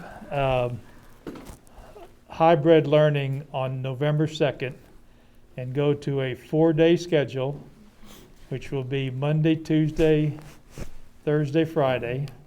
The start time will stay the same, but school will dismiss at 2:30. And the students have a choice of either being on-site these 4 days or virtual, as they've had before. And if they're currently virtual, we are opening back the floor to them to be able to come back. Right, and we those- would like a commitment from them on the students for November 2nd. Are you going to be virtual, or are you going to be on-site? I think that's something we need to know. Yeah, it's, you're gonna take a poll, I guess, from parents to say, are you gonna do the 4 days, or you wanna go virtual, or you gonna do something like that, or are you just gonna go and? We can look into I don't, it may not be needed, Right, so. right now, all you'd have to do is have input from the virtual people. Because Well, not you got the necessarily. hybrid A and B. Well, not necessarily. The hybrid A's and B's may decide, I'm comfortable with sending my child 2 days, but 4 days with 3 times as many people, I may not be comfortable. But I think every student, you need to hear back. Are you comfortable with the new on-site? If not, are you going to go totally virtual I- and virtual? I don't mean, think it's going to change our decision, but I think for you to be prepared to know How many students? how many you where- got coming. What you've got to do. It also needs to be, and we had talked about this in our meetings with Mr. Mead, Mr. Graham, maybe some change in some verbiage and what we can mandate kids to come back if they're not performing. And that'll, I've got a lot of students who would be back tomorrow if it was mandated that they would be back. But I don't think we can mandate. I don't think legally you I can don't know that we require can them mandate at this in time. the, huh? I would make the argument that it's our responsibility to provide FAPE, a free and appropriate public education. Right. Right now, we've given them 2 options. If one of those options isn't working, it's no longer appropriate, and we, in our responsibility as educators, aren't following FAPE anymore. And we could say, you've lost this option because you are not taking advantage of what has been given to you. And you now need to come back to school, or vice versa. You're Right, not I taking agree, but I advantage think of that's a what's whole separate argument. Yes, Yes. but that's, I think that's what Tyler's getting at. That's, yeah. Right. Is that No, this that's, is- yeah, And we would that's- have to pursue the legal side of that. Right, that's an argument that a lawyer will give us some guidance in. Yeah, that's something, because as an employee, if I don't feel safe at work, if I don't feel comfortable working around a bunch of people with COVID, I don't have to go. So I don't know, I would think it would be almost the same for kids. But I don't know if we have to provide that virtual. I don't know if there was anything passed legally that said, you have to provide virtual for the kids. Yeah, but we do that for our own benefit. Right, no, Because yeah, if we did that, didn't, but I don't know if that we was would lose forced. the It enrollment. also keeps them enrolled. Yes, Yeah. keeps them enrolled. Right, no, I agree with that. I mean, that will And- change the numbers. Yes. What, You know, and right. what, Industry with high school. and what Tyler's alluding to too is I've been there to see the look on teachers' faces when they know that some of their kids are failing that shouldn't be failing. And it may be a fact that if we can't force them back to school, we take them to court and let the judge force them back to come. I don't know. There's some things to look at. So Well, Kim, that's a I don't even know discussion. if we can do that, so that's beyond the. That's a discussion for Right, yeah, another day. that's a Yeah, Let's- another day, okay. Lenore, are you comfortable with the motion is? Okay, Sure. I'll make that motion. do I have a second? Second. 4. Mr. Bailey? 4. Mr. Petrie? 4. Ms. Puckett? 4. Mr. Shepherd? Or, and with that, life didn't get any easier. Yeah. We just solved all the world's problems. Okay. Okay. Now, if people, you don't have to stick around for this unless y'all want to. If there's people here that want to go, we're just, if you were here for one reason and you don't want to be here longer, you don't have to be here longer, just letting people know. Except for the principals and the people that have to be there. And we do appreciate everybody coming. Yes. Okay, since I've jumped around, what did I development, skip over? B. B, Yeah. let's do this Elgin Foundation. Okay. Where do we stand on it? It's nothing more than, Laura. you see the draft. You're probably the most knowledgeable on that, aren't you? The Elgin? Elgin Foundation, the dental program. Yes, Could you do a brief, Is this something we want to do? yes. I mean, the Yeah. Elgin Foundation, Mr. Shepherd and I met with them back early spring, a long time ago. Yeah, because I had Grady Davidson actually started a conversation about them last And, year, I think. I was very impressed with them, and I think it's a very good program, that they'll be able to provide assistance for the dental program, that we were gonna start at the elementary. I read over the contract and it has it talks a lot about the person that would be in school, the liaison or whatever, about the things that they have to do. What we have to, there's a lot of things that we have to do. Do we have the people in place to do that? Now, that I don't. well, I thought that was a lot of it going to be through the ministry center. and Okay, so now that I don't well, know. no, this is separate than the one in the ministry center. This is, I thought this was pretty This- much providing the ministry center with the funding to be able to fund those positions, to be able to provide the The care. ministry center had funding. There's a school-based dental liaison. The Whitland Foundation, and then they, got in contact with, the Elgin Foundation, which is my understanding, additional support. yeah, this is a funding foundation, and the thing I mean, saying that everything they said was factual, and we have no reason to believe it isn't. They're a very flexible foundation in that they want to make sure that children have good health care. So if you need transportation, they'll pay for that. If the kid needs braces or anything, they'll make sure that what's available pays the first part, and then they'll pay the rest so that there's no burden on the family. And I think the thing that we were amazed with was, don't assume anything can't be covered. We'll cover anything you present to us. But this is the thing, step 1 on the handbook. The district should utilize, dental liaison training, the second part. The district should name one district dental liaison, preferably a member of the district technology department, and then one school-based dental liaison for each elementary school. So that means 2 people that we would have to be involved in this. And so then they would be for data collecting, for like in the screening provision, school personnel will facilitate the collection of signed form. But I think all they're really saying is it's got to be somebody at the school that's managing the program. Right. And it's not a full-time job. Right, but then treatment procedure, school-based dental liaison will contact the office of the participant. They have to contact the dentist for setting up the appointments. But we were actually setting up a dental office in the ag building. Right, but I'm saying there's somebody, they have somebody that's in our organization that has Well, to. at the time, and I know this was pre-COVID, so everything has changed, but at the time, we felt the nurse could do that. Okay. The nurse and the principal would be managing. So, now, of course, the nurse, but on the other hand, we've given the nurse an assistant. And I mean, I think it would be foolish to walk away from this funding. But again, here's another one, step 6.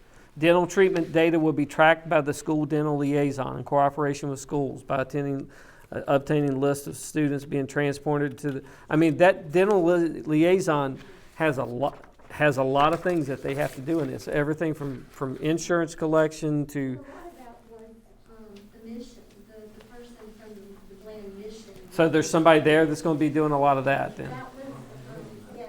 Because it says here that the liaison should be somebody within the school district. But there's actually 2 people, right? There's one in the school and one. Right, but actually the school's supposed to have two.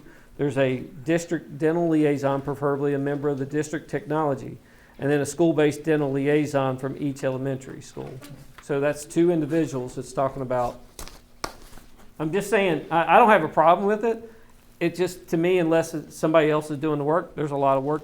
There's work that has to be done on our side here. It's not just, they're going to take care of everything. Well, you're basically going to keep a record on every elementary school child. But it has to do with transportation, it has to do with insurance, it has to do with communication to parents of what type of treatments they need. There's a lot of stuff that one person has to do. I don't know if anybody's read over it, but I just want to make sure somebody's read it and understands that there's things that we have to do on our part, and the contract actually says they expect us to do that. So if it's in the contract, we got to do it. So if we're going to sign the contract, it has to be done. So that's all I'm saying. I don't have a problem with doing it. We have to make sure we commit at least one person to this.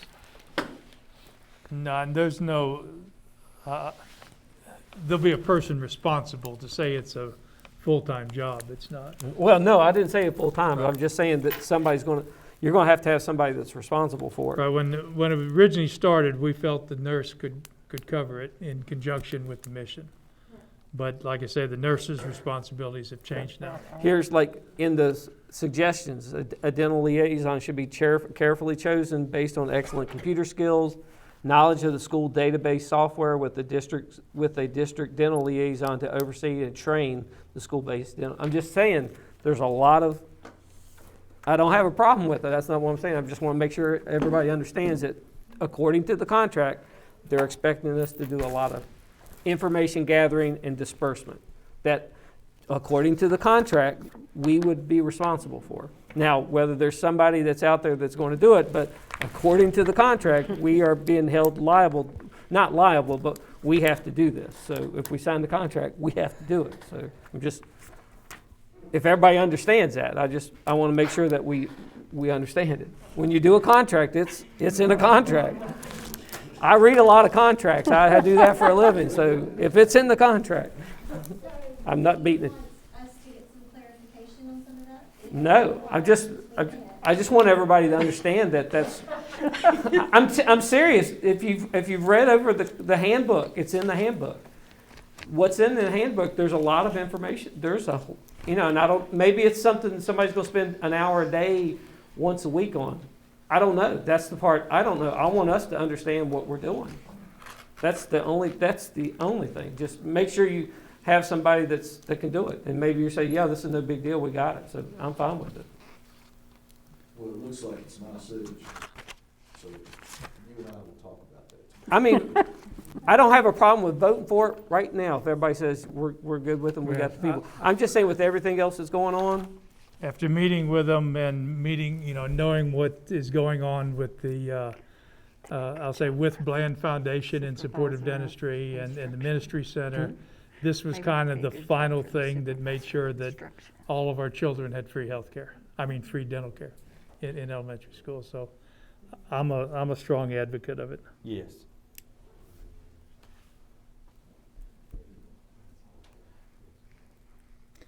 So do we have a motion or?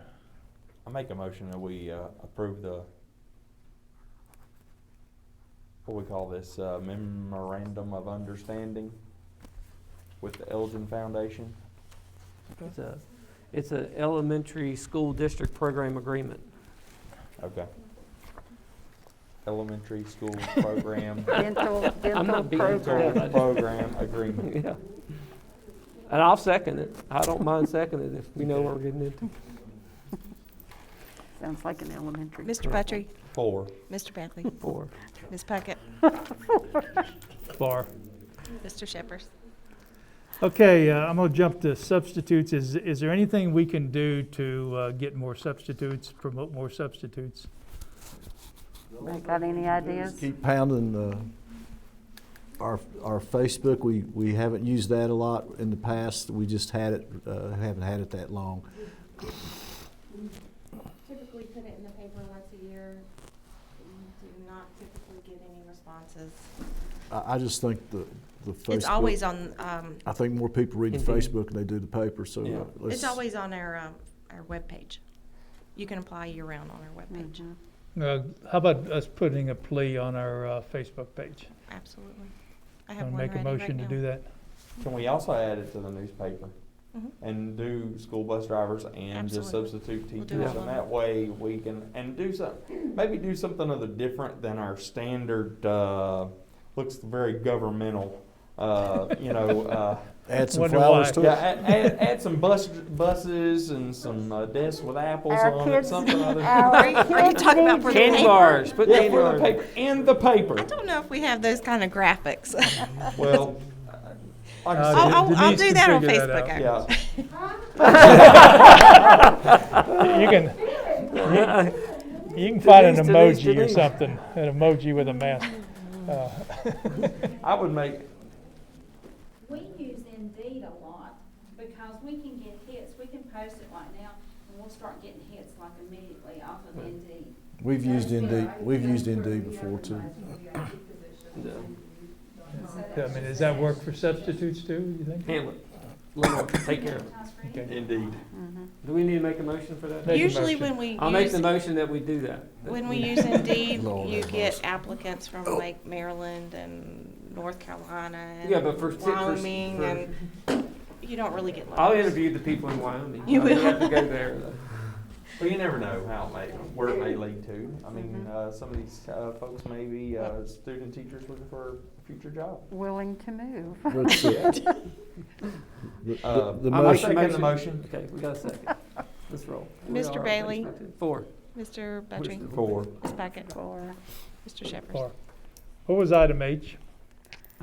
We got the use of the development. parking lot. A parking lot, yes. Use at the high school for community watch Oh, funds. Community watch yeah. craft show or something. She stated very strongly that the health department and everything was on board with this, which I was. Are they serving food?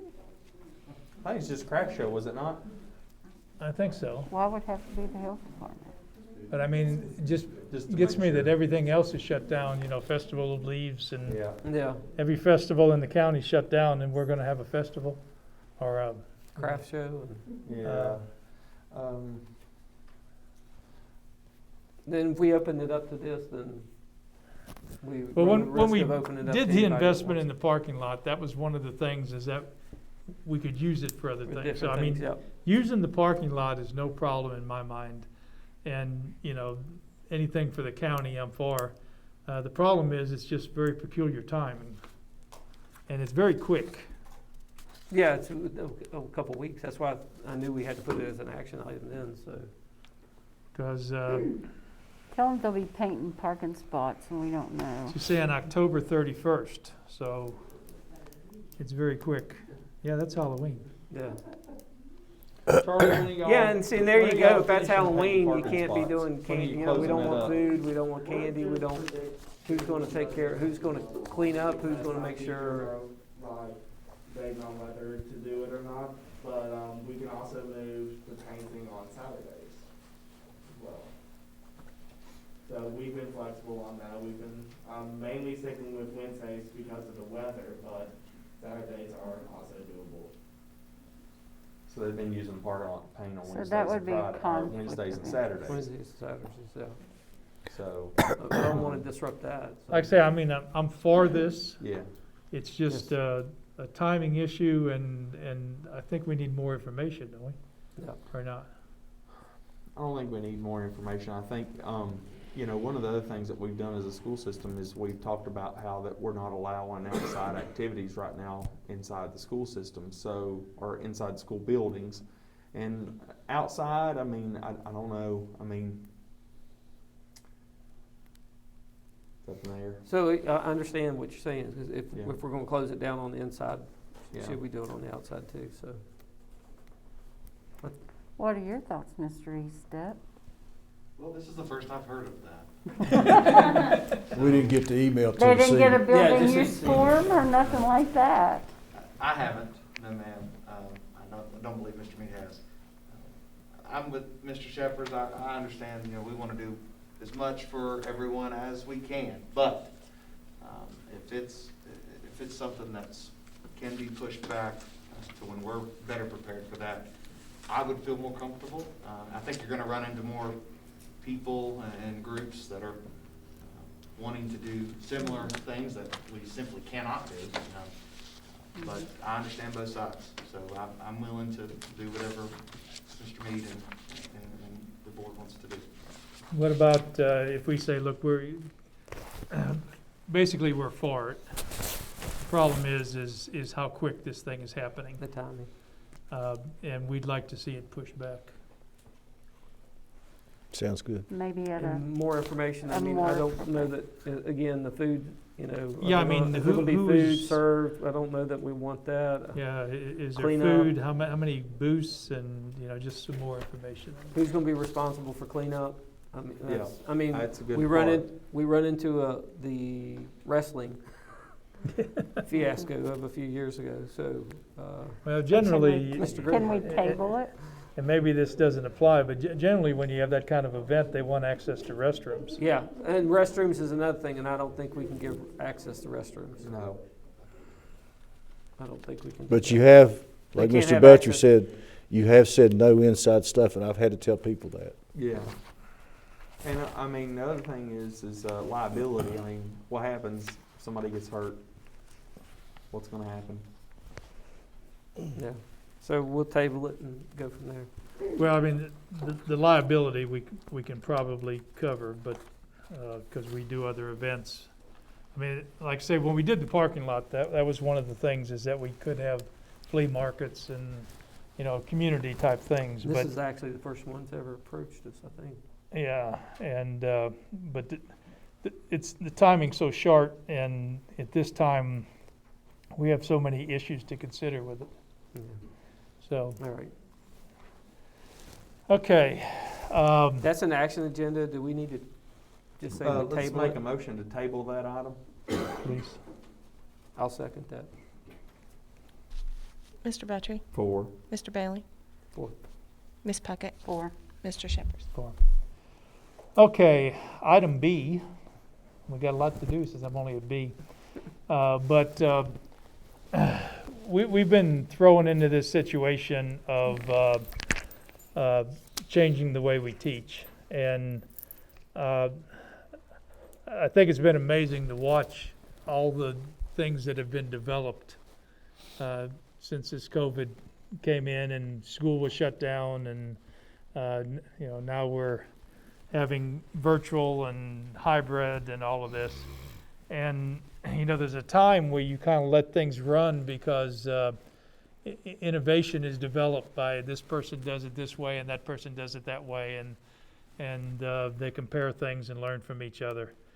But as we've kind of said, something good has to come out of this COVID, and it has to be in the way we instruct our children.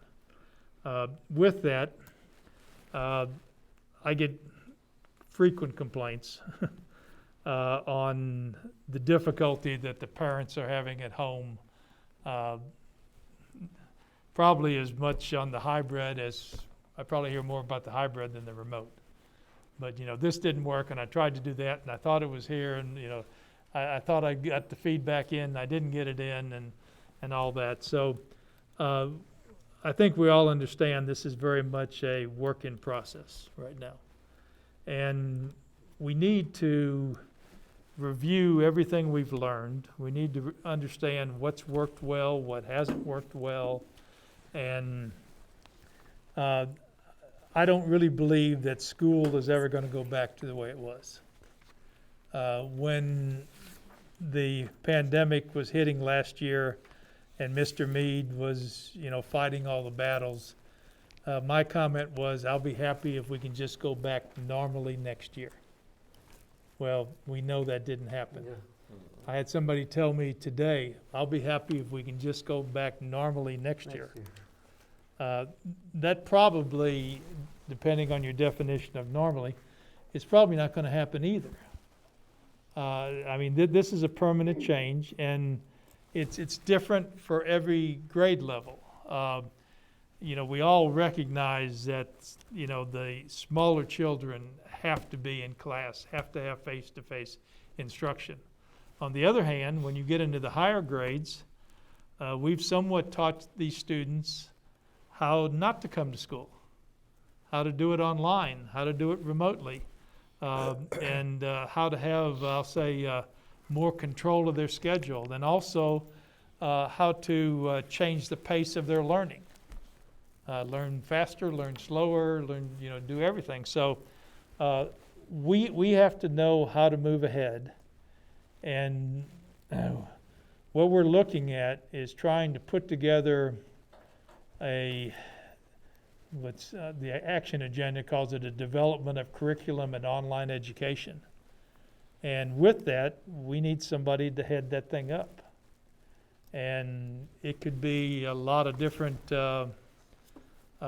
titles, but it basically comes down to somebody that's going to direct the future of instruction in our school system, and is going to find out what we're doing right now, what we're doing wrong, hopefully reduce the number of options. If you have 5 teachers, you don't want all 5 of them doing it a different way.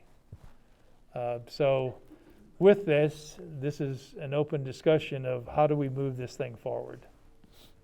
And this is, as was said in some of the comments, this is a little longer term view than when do we go back to school again, but not that longer term, because the second half of this year, we need to capitalize on some of the things that, people have found that's helped instruction. And we need to make sure that people standardize across the board so there's not too much variation from teacher to teacher. So it is also a very short-term thing, but in addition, it does have a long-term component.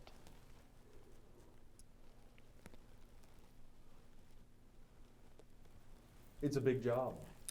And I think, like you said, the future of education is changing. I think that we have to have somebody to be able to fulfill this role and in this position to help us direct the future of what Blaine County Public Schools will offer our children for the years to come.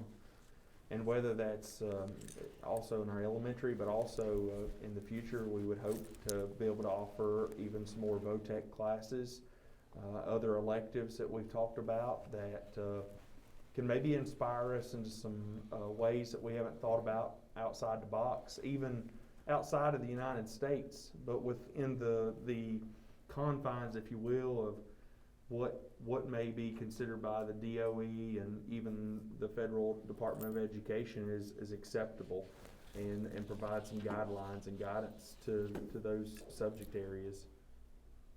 Yeah, one of the things that's concerned me is our lack of electives.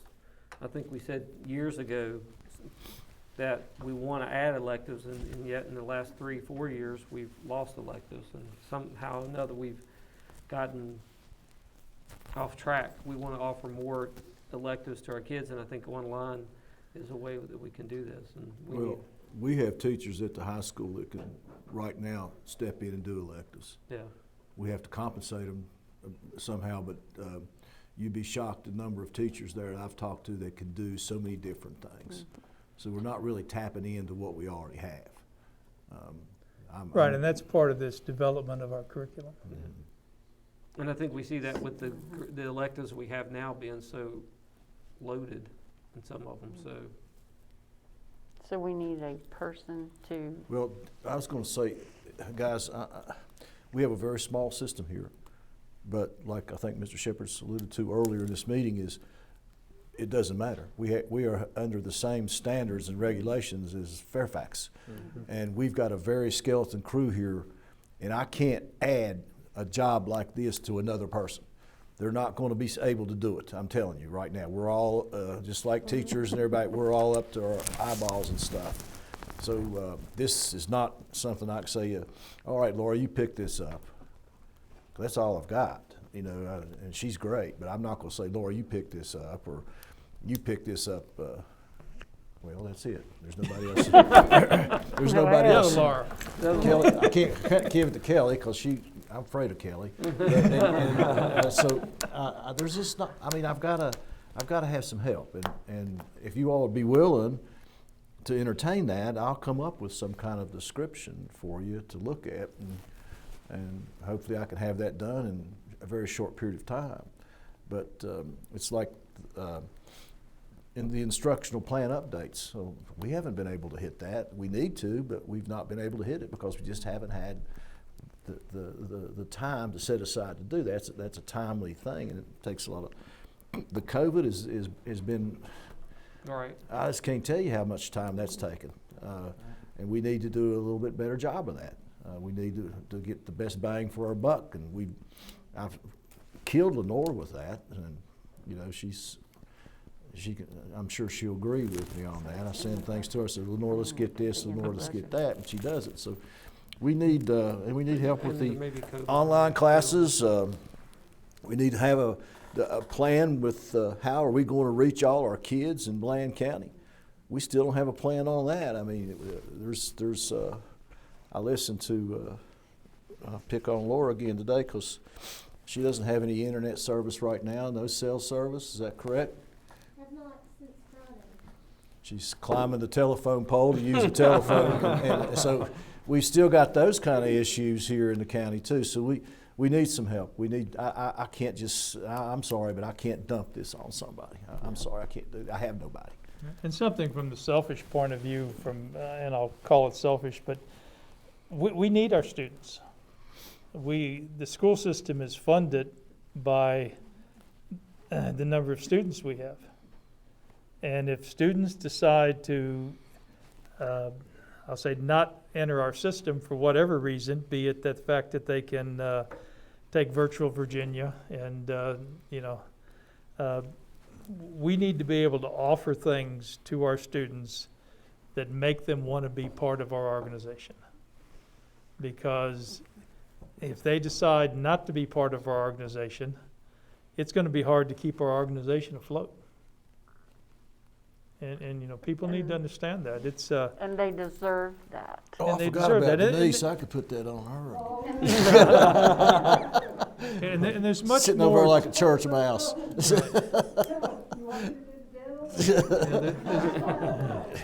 There's much more to education than just taking classes. Yeah. There's all the social side, the social development, the interpersonal, the sports, the clubs, the proms, the paint in the parking lot, all the things that you think about after you graduate, and how it helped you develop. And we've got to make sure that we're offering all of those things as part of our curriculum. So what I hear you saying, Scott, is you take the task of basically developing the requirements of this job and fleshing out a description. I can do that, yeah. As long as you all be open-minded about it and consider it, I'll be glad to sit down and work out something. I'll make that motion. Should make. Can I have a second? Second. Ms. Puckett? 4. Mr. Petrie? 4. Mr. Bailey? 4. Mr. Shepherd? 4. I think that gets us down to personnel recommendations. We had one individual. Well, actually, we have one. 2, yeah. But we're going to have to add one that you guys did a poll vote on, but. I think both of these actually have been approved. So they, I would recommend that you accept the position of Blake Stowers as a parapro, correct? And Hannah Cox is a 6th grade teacher at the elementary school. And I'll make the motion on both of those to accept. I'll second. Mr. Bailey? 4. Ms. Puckett? 4. Mr. 4. Petrie? Mr. 4. Shepherd? And I'll make a motion we escape. Yeah, and I gotta say, you guys are tough. I know, this is a tough Hung group. with us through the whole thing. Huh? I don't think we had to vote on delivery, did we? Was we gonna add that as an action agenda What's that? for the The delivery? Do we have to vote on that, or? Yeah, we were supposed to add that in my definition on All the curriculum? the curriculum. Yeah. Well, can we add a? Let's just add a. You can amend the agenda again. Yeah. Amend agenda. Well, agenda. I mean- Agenda amend Well, again. agenda amendment. Okay, Add we add the, HI. I recommend that you allow us to deliver meals on the Wednesdays of each week. Okay, so do we need to make a motion to amend the agenda? So I'll make a motion to add I to the agenda. Somebody will second that. Terry seconded it. I'll second it. And I'll go for. Sorry. 4. For, Four. That's we got amending four- the we agenda. got 4 fours. We got 4 fours. And then I'll go ahead and make the motion to allow the delivery. So, And we're assuming at this time that we're going to use in-house resources that are already paid Yes. for, right? You have bus drivers that's getting, that don't work on Wednesdays, and know who to do it, and paraprofessionals. okay. Okay. I'll do that. And we're gonna rotate bus drivers through, and that way, Well, I assume you'll ask for volunteers. Whatever. whoever's available. Whoever would want And to. then if nobody volunteers, we'll volunteer people. Yeah, there you go. One other thing before we adjourn. Wait a minute, we got to We vote gotta on vote this. on Hang this one. All Go right. ahead and Just second. make the motion. I made the He made the motion. Okay, motion. second then. 4. 4. Four. For, Okay. you got us trained. One other thing, we need to thank Angel and Joe.